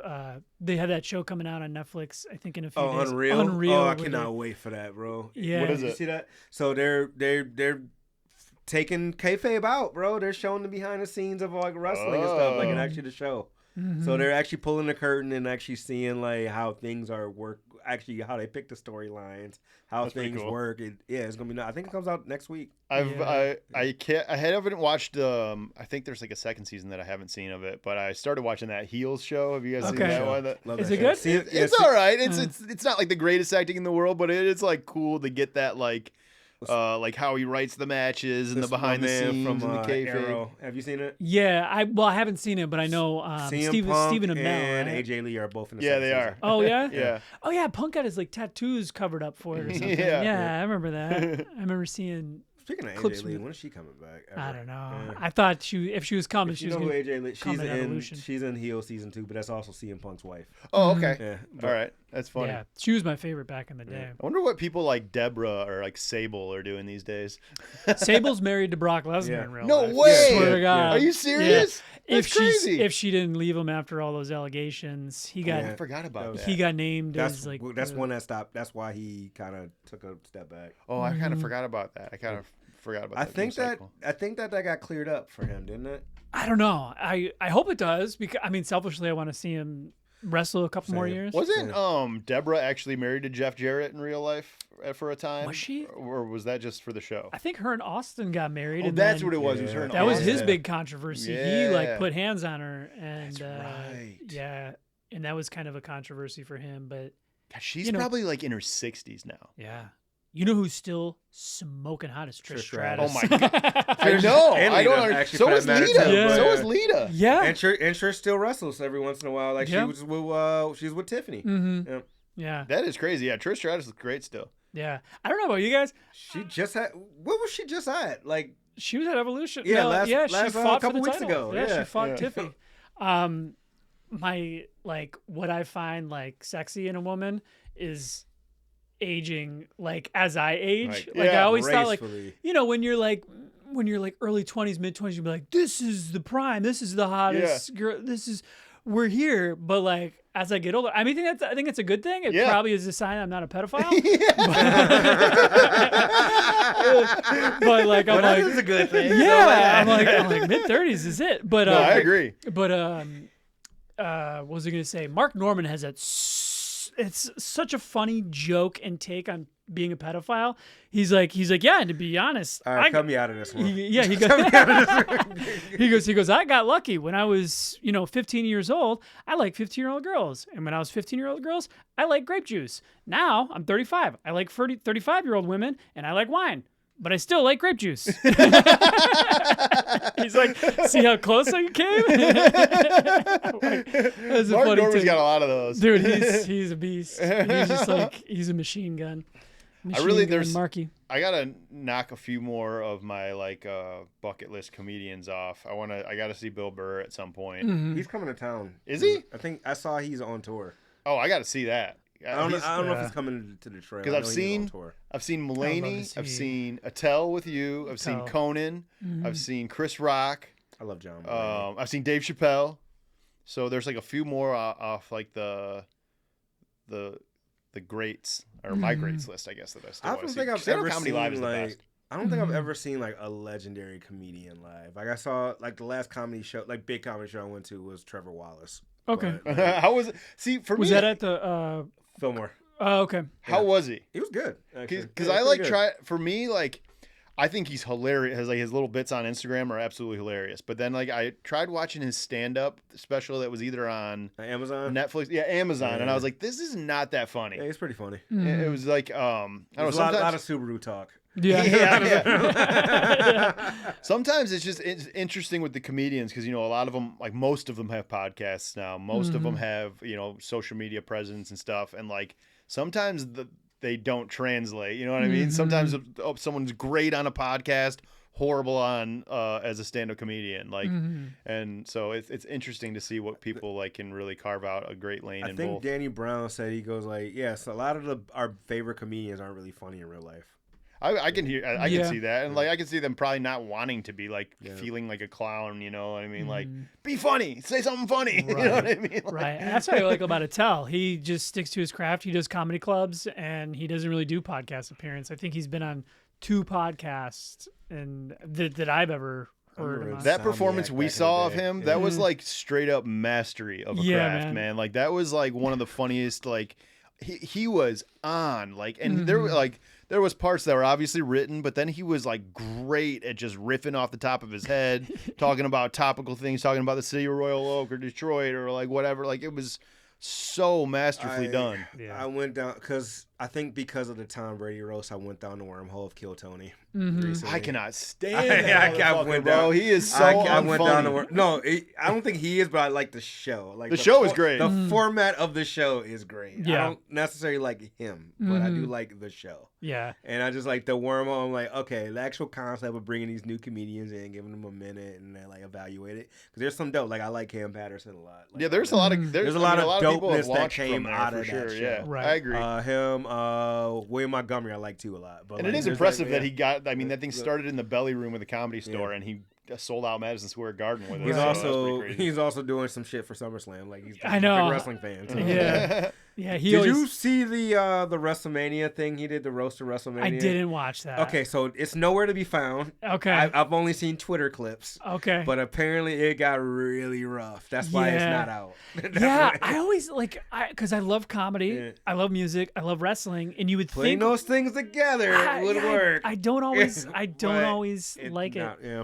Yeah, like Tom and Bert came and went on. They did like a backstage segment on. I'm like, I like Tom. Bert, I could take or leave, but like, yeah, when it mixes, it's weird. Like I don't really love it. It got like really brutal. Apparently, like Braun Strowman like got hurt bad, like by Paul Heyman, like word wise. Oh really? Yeah, he was talking about like why he wasn't in WrestleMania. He goes, well, because you're not good.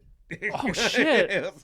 Some shit like that. I don't know. It was. Don't quote me on that because it was like some variation of that. Yeah, like, and it stings a little more probably because shortly after Mania, Braun got released. Yep. Again. Yep. I feel like Bert Kreischer, that his whole shtick has run its course, man. Like the fact that he's still doing the shirt off, like every time he does stand up, I'm like, man, this is like so like what's the show lame. It's such a distraction from how unfunny you become. Like what's the show with Tom Segura that's on Netflix now? It's like the Your Mom's House? No, on like, Netflix? Yeah, oh, Netflix. I didn't watch. I'm not into that. Like Tom's like super into dark, weird stuff, and I tried watching like the first episode. I'm like, this is absolutely like unwatchable. Bad thoughts, maybe. Yeah, bad habits, bad thoughts. Something on those. It was interesting. It is not for me. Very it is definitely a not for me kind of comedy. Yeah. Like I think like stuff that it's like a darker. I think you should leave. Yeah, it's directly like if you watch his podcast, Your Mom's House, it's like the stuff that he's into. Like he's into the darkest, weirdest corners of the internet, and like that's just what he finds funny. And I think that him making that show was not even for other people. Like he did it because it's what entertains himself, like straight up. Yeah, I do like Tires though. I don't know if you guys ever watched Tires. I haven't seen Tires. That's the one with Shane Gillis. Shane, I thought Shane did a great job at the I only ESPYs. seen the clips. He was funny as fuck at the ESPYs, bro. He was really funny. What did he say? He goes, what did he say? Something about like, me and Caitlin Clark have a lot in common. We're both white people from the Midwest who have knocked down a ton of threes. yeah. And then he goes, he fucking he got the crowd because he was just like He trolled the WNBA thing. Yeah, he goes, Brittany Hicks is here, everybody. Give it for 5-time WNBA All-Star, Brittany Hicks, and everybody like applauded. Yeah. He's like, I'm kidding, that's my friend's wife. That's wild. You all clap for that. I just knew you guys didn't know anything about the WNBA. Yeah. Or he was like, what Bill Belichick's girlfriend thing. Yeah. The other Caitlin Clark joke was pretty solid too, where he was like, Caitlin Clark, when she retires from the WNBA, she's going to pick up a job at a Waffle House so she can live out her true passion of fighting black women. Yeah, fist fighting I was like, women. oh my God, that is fucking hilarious. You're like, Disney paid for this, guys. Yeah. I just like he Tires does. is great though. Yeah, Shane does well when nobody's laughing or if he gets groans. He doesn't affect him. I feel like that's such a huge quality of a comedian to be able to like riff on not getting the response you're looking for.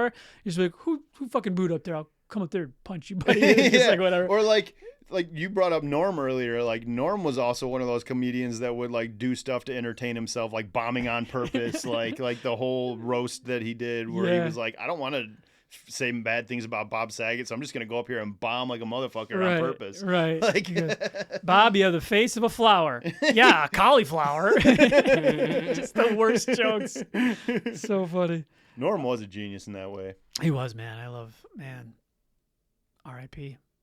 And a lot of comedy legends, man. Greg Giraldo was like one of my favorites of all time, and I was really, really sad. That was another celebrity death that really bummed me out because I feel like he was like just kind of like getting to his peak and like starting to get like some notoriety and stuff, and that took him out.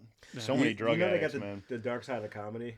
Yeah, that was. I watched that episode. That it's was like the dark side of Ring, but for comedy. Oh yeah. Yeah, it's I like all the. would love that. There's one on Chris Farley. There's one on I think I did Greg see Giraldo. That.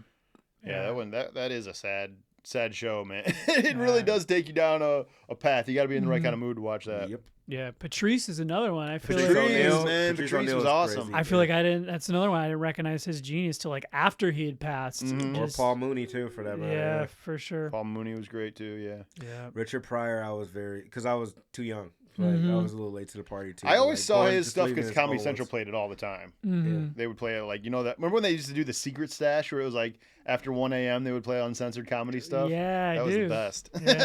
Yeah. I don't laugh. But it's kind of funny. It's like my 3 favorite professions: rappers, comedians, and wrestlers are like the 3 professions that like do not have a long shelf life. Like age expectancy is probably like 50 tops. Yeah, seriously, man. It's really crazy to think about. And, like a lot of like the veterans in hip hop, they were coming up when hip hop wasn't making a ton of money. So you see a lot of these guys now that are like struggling financially or like their health because there's really no health insurance and there's no money in music either. It's right now, all in like branding, like right now you use music as like this platform to go into other things. Like so like you do like it's like a marketing technique. So you do that.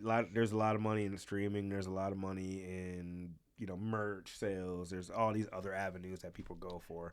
A lot of artists aren't making money off of that. Like that, they're using that to get to another place they need to be. I actually saw. Go ahead. Sorry. But then there's the people that do make music for the sake of music at the end of the day, and So I was just watching this interview with. There's an underground hip hop artist that I love. He knows him too, Odyssey. And he's always operated from an independent space. And, he's always floated around the underground. He's had, like, moderate success here and there. But he did this awesome interview the other day talking about how his independence was always super important to him because people conflate, like, fame and streaming numbers with actual wealth. And he's like, I can make the same amount of money owning my masters and all of my publishing and all of that, with like 1,000 sales as these artists that are tied into these crazy deals do with like 1 million. So he's like, so you sign these big deals and you have to perform at a way bigger level. That's why you're seeing all this burnout from artists that are constantly having to feed social media and all these things to like stay relevant and popular when like if you just own your own masters and grind it out on an underground space, you can have like a much better and more fulfilling life. Yeah, you get a little more of a longevity where you can do it on your own terms. Like you just saw like Hit Boy just got out of his publishing deal. 18 for like 18 years he was in the same teenager. shitty publishing deal. Like, crazy. And if it wasn't for Jay-Z, he'd still be in it. Jay-Z like helped get him out of it. Yep.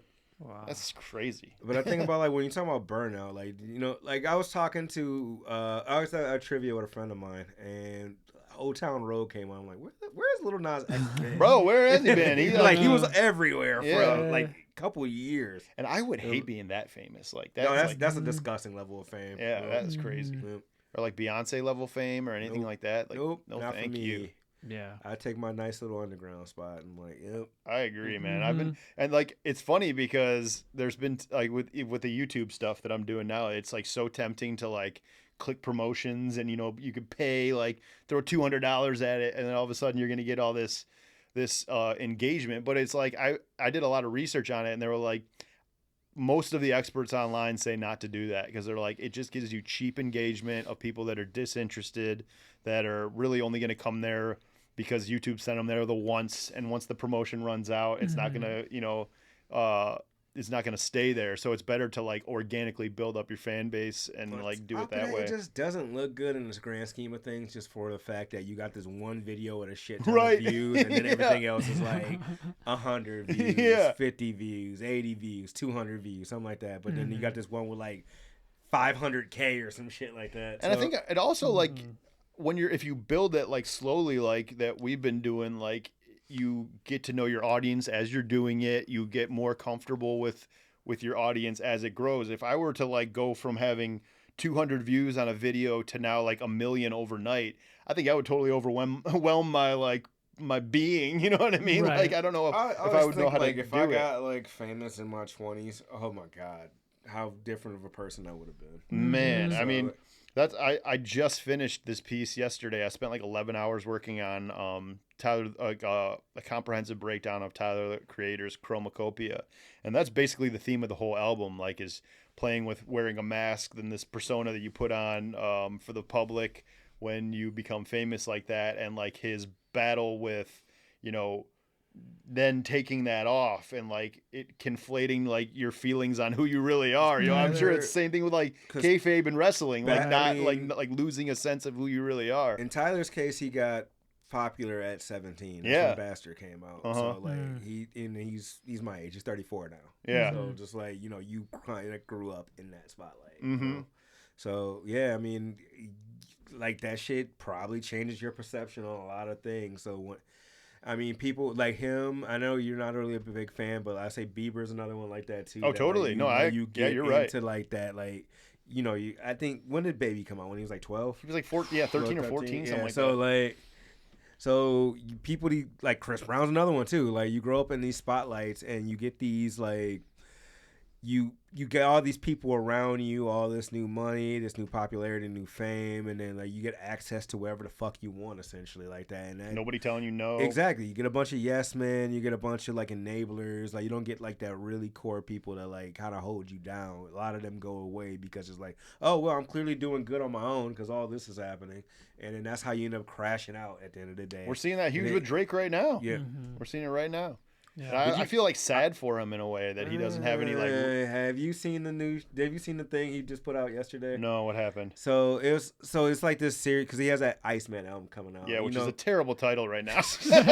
Like literally, you picked the worst time to call yourself the Iceman. Even think about that. I'm gonna pee. I'll be right back. So it's like these like little vlog things he's doing. There's like maybe like 30 or 40-minute vlogs, but it's like a mini movie as well too. It's him like he had like the most recent one last night. Sean called me on it. He had like Central C in it. And it was like this like because it was set in London. And he had like this like kind of Peaky Blinders thing. Yeah, he's getting chased by Pinocchio like throughout London. It's interesting. He dropped a new song with Central C yesterday. It's called like that's where it came from. But it's exactly what I predicted. Like now he's running around doing this London accent. Like his new song, he's rapping in a London accent. The whole song with Central C, and I'm like, dude, bro, like, come on, man. You are just like, you're feeding in. Like, Euphoria finds new meaning every day with that guy. It's like, there's no accent you can sell me. Like, he just like is losing who he is. And I think that's a lot of like Tyler in that song, "Take Your Mask Off" on Chromacopia. That's like the first narrative that he talks about in verse 1, where like the guy that came from the nice life and portrays himself as like a gangster or a hard like rapper, and then like starts to like almost believe it in a sense because he like loses the sense of who he is. I mean, you gotta think about it. Well, Drake's another one in that where we were talking about Bieber and Chris Brown and all that. Like he also, like, Degrassi. Like he's also been like in that spotlight at like 13, 14. And too. I think he's very confused now, and I think he's also in quite a bit of addiction going on. Like, you know, he posted a video thinking it was a flex of him like renting out a nightclub so he could gamble alone in it. Shit is wild. And I'm like, that looked very sad to me, bro. Like that didn't look like a flex at all. Little off topic, but as I was in the bathroom, I checked my YouTube and Joyner released round 2. Oh, is it out? Yeah. Oh my God, I want to hear it. Yeah. The first one was like, he's not even trying. And I wasn't familiar with Skepta before this whole thing. So Skepta's pretty massive in the UK, and he's had some moderate success in the United States as well. I actually thought he was a pretty decent artist prior to this, but I think it's all very cashing in on the Drake Kendrick stuff because like Ebro did an interview with him not that long ago where Skepta was like talking shit about the beef. He's like, this is bad for business. This is really stupid. I don't understand why these guys are doing this. Yeah. And then he turns around and like picks it in with Joyner Lucas. Dude, that Ari Spears video is so funny. He's like, it really is. He does his every impression. UK artist sounds like this. All right.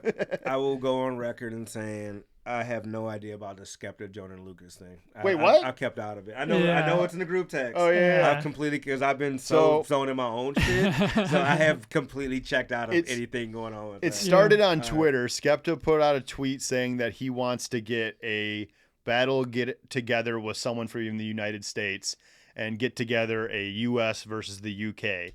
And Joyner was the first one that took the bait. He was like, he said something like, I've been waiting for something like this. And then Skepta was like basically clowning him like, you're not on my level, which is like a silly thing to say. And then Drake was on stage bringing out Skepta, basically saying that London artists are way better than anyone from the US or Canada or anywhere else.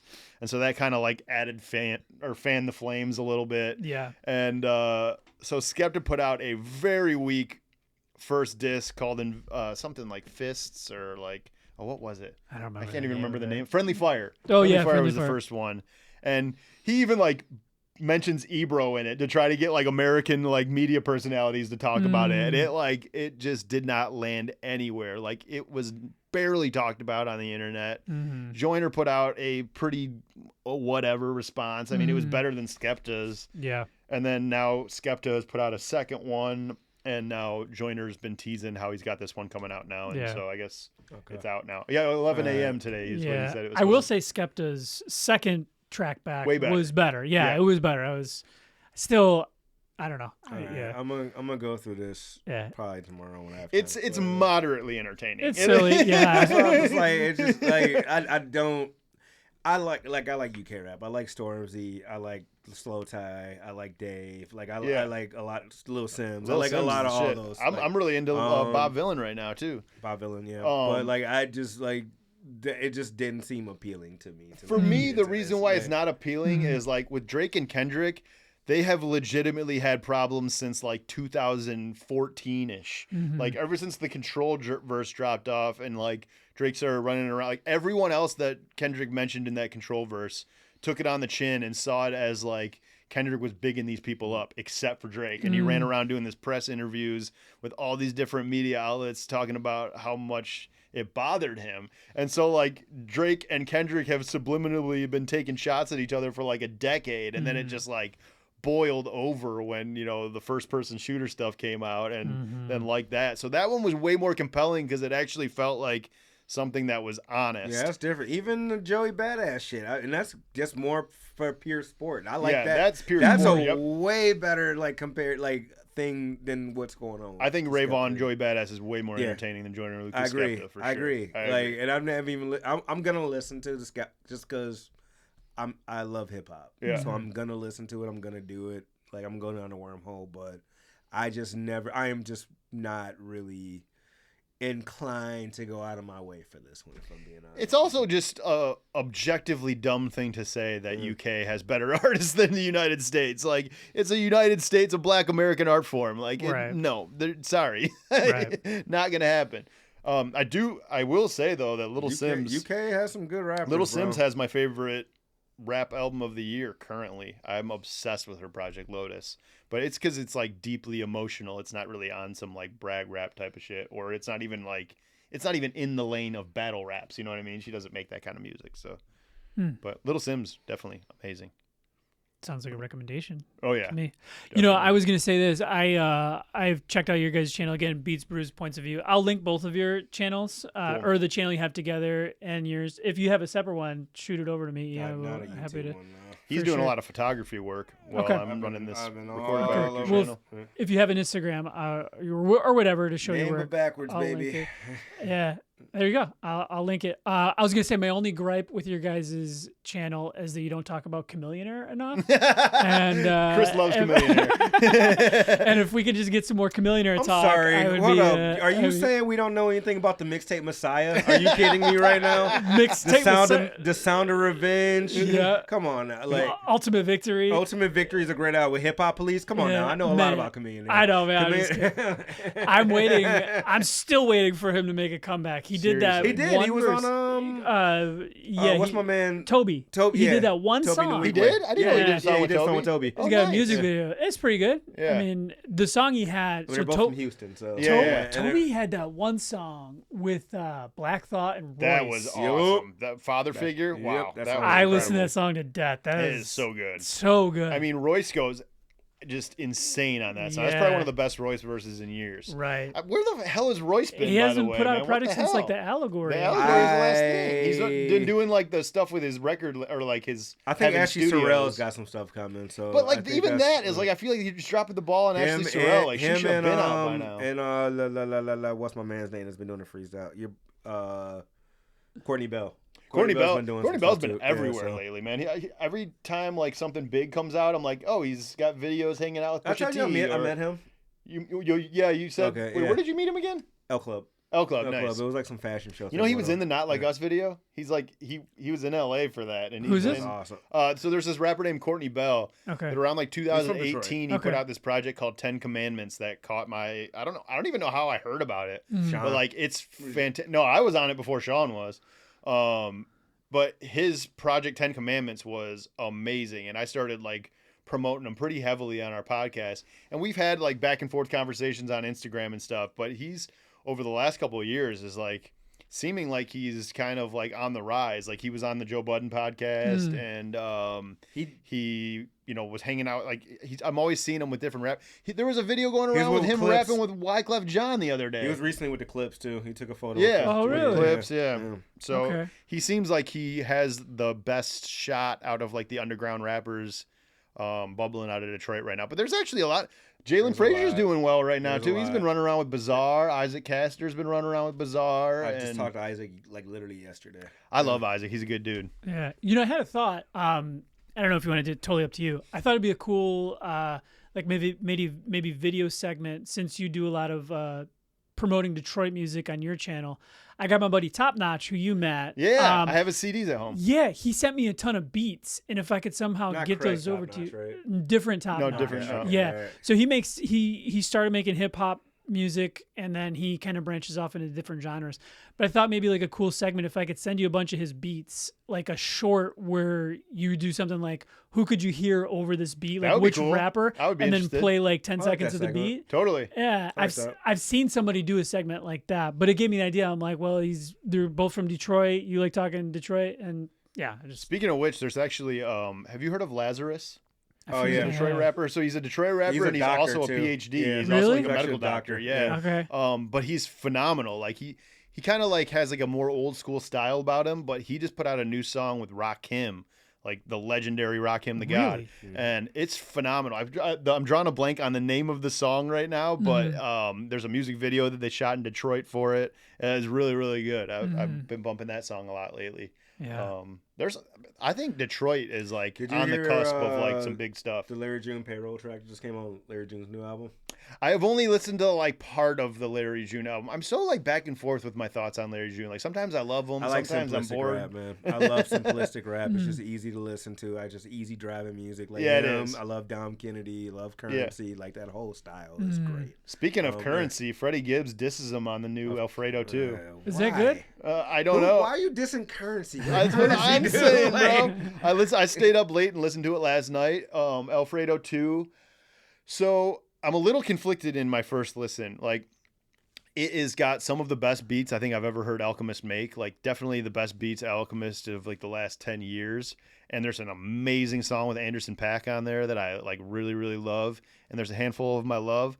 But sometimes topically I get a little bored with Freddie Gibbs because he's like, it's always like talking about hoes and you know, like, and so like there's not like a big wide range of topics going on the album. But from a sheer rapping standpoint and from the production wise, it's pretty outstanding. So I would definitely say Alfredo 2 is awesome. And I've only heard it one time, so I don't really like to give like my honest opinion on it till I've actually had some time to live with it and like hear it in different settings, like in my car while I go running. Like I listened to it once in bed last night at 1 a.m. So I haven't listened to it yet. I'll probably check it out sometime today. I mean, Tyler album came out Monday. Been That's stuck incredible. on that for a minute. That's been a lot of fun. Went back to the Beebs album because it was like Clips, Beebs, and Giveon dropped the same day, and I was like, Clips got that dominant for like a week for me. Right. And I'm like, all right, I'm gonna start listening to other things. For me, it's the Raekwon album. Huh? The Raekwon album. The Raekwon was pretty. I didn't finish it. I actually didn't finish it. I love that Raekwon album. But no, the Giveon album is great. Like if you want, like, I mean, dude just got like Giveon's amazing. That song 20s. Like I love that song so much. It's such a classic feel to it. Yep. And then we're getting one of my favorites. We're getting Light Skin Bieber back. So like when he starts hanging out with the rappers and shit, I'm like, all right, I love Light Skin Bieber so much. Like, dude, it's like honestly his most like R&B heavy album he's put out. It's dope. It's super dope. Okay. And I'm not like the biggest like fan necessarily, but like I really enjoyed the album. It's called Swag. It's great. I don't think that I've ever listened to a full Justin Bieber album in my life. Not that I've heard songs, but I've never like. There's just something. I told this to E-Man. I have a hard time listening to artists that don't write their music. Like it for me, it just doesn't. He doesn't. Yeah, he writes. Yeah, he does. I mean, he definitely has like a team, but he writes. I don't. As far as I know, Justin Bieber doesn't write his lyrics, and like, I just have a hard time with that. Major like artists have teams. Yeah, and I struggle with that. Like, to me, like music is so personal that like I feel like it's just basically an actor playing a role to me when you're not. If he was like making the beats and then someone else like, because Elton John does that. Elton John writes all the music and then someone else writes his lyrics. But he's still contributing in a way. And to me, like Justin Bieber doesn't have a strong enough singing voice for me to be like, he's really not bringing much to the table. It's just this manufactured thing because he's like a cute white kid. You know what I mean? Like, think that he got by off of that for a long time, but then he got exposed on that. I want to say an album or two ago. Yeah. This album is not that. I wish success for him. I'm not like a hater or anything like that. No, you can. I mean, like I think that like I do think there's a little bit of misjudgment there. I do think that there's talent obviously there because he's talented. Somebody that's got on and then plays like all these instruments and shit like that too because he does play several instruments. But like, why not do it then? Like, why not actually do it in your music? He does. That's the thing. He actually does. We'll revisit that because I don't think that he does. He does though. I'm telling you, he does. We could chat GPT. I was just gonna say we probably got a couple more minutes. This camera full on storage. We still got these two shooting. What are we looking at on time? Probably. We're about 2 hours. It's 1:08. Wow. Shit. Okay, I know. We're gonna wrap this up. It was a good conversation. I I love conversations that go like that, man. Where we it's were like a 2-hour pod, bro. 2-hour pod. Oh, that's disgusting. I'm sorry for your editing.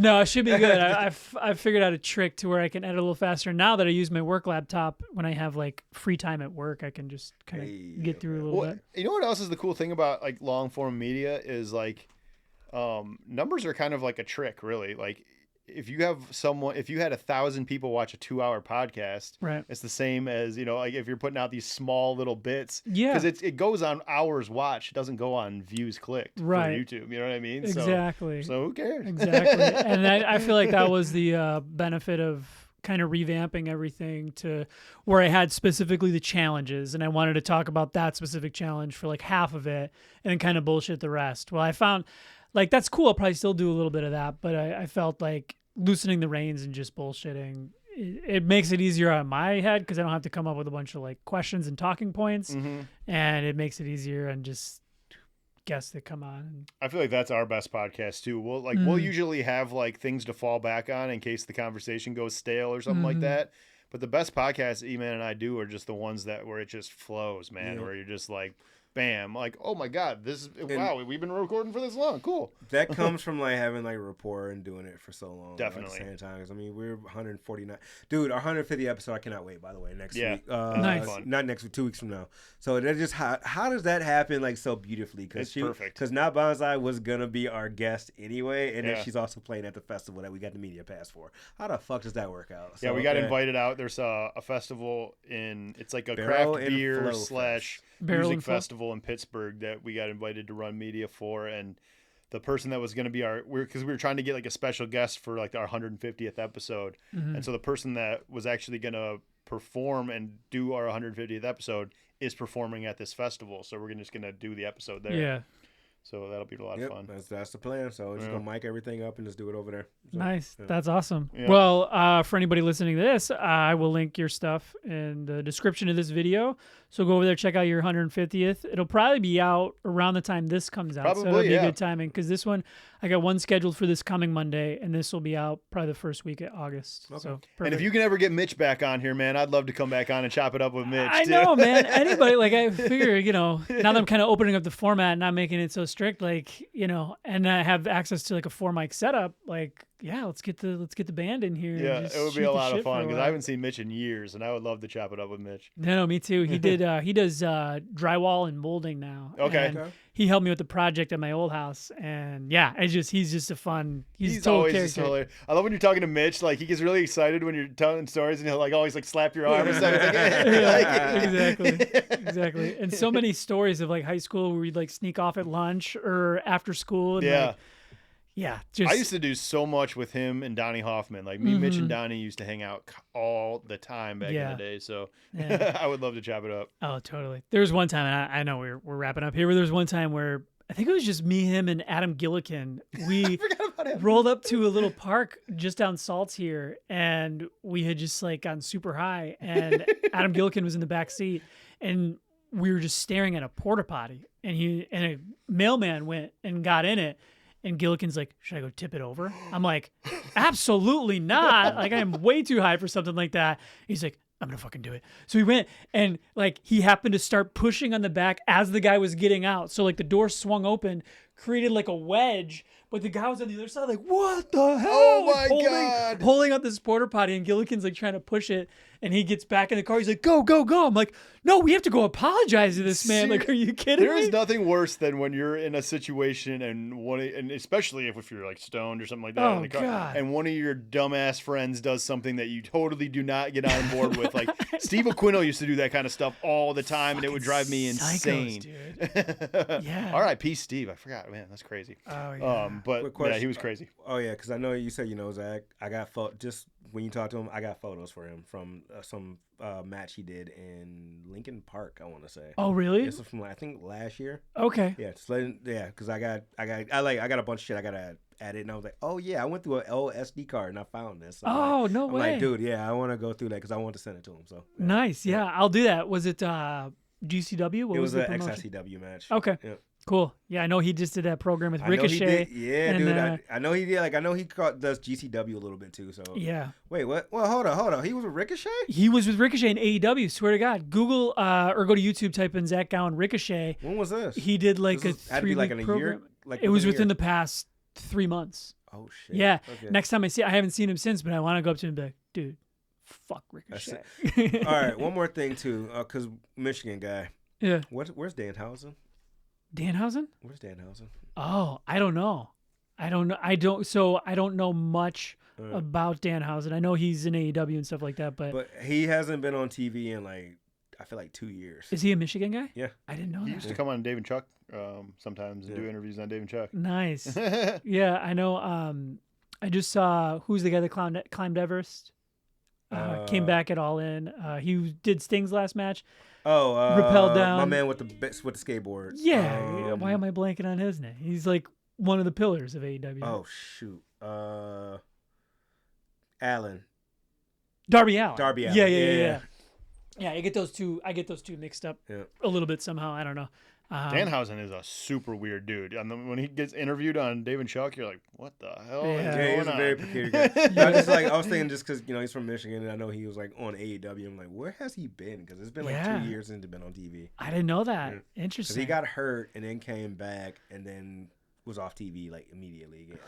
I think he's still under contract with AEW, but it's not televised. But with AEW, you can still do like independent circuits and stuff. Yeah, that's cool. I like that they allow that. Kind of like the because WWE don't allow that shit at all. Well, they don't, but they're taking up so much. Like, TNA and AAA and all that stuff. Yeah, so now you can kind of get away with, especially, dude. Did you watch the AAA match by the way? So the Worlds Collide. Yes, I watched the Gable match and I watched so cool. Mr. Iguana. Mr. Iguana. Mr. Iguana's great. There's a wrestler who's you gotta check this dude out, Mr. Iguana. Mr. Iguana? Yeah. He kind of reminds. It's like think of like Mr. Sacco, but it's an iguana. and his like movements and his whole character is like an iguana. Very slithery, he like scurries away.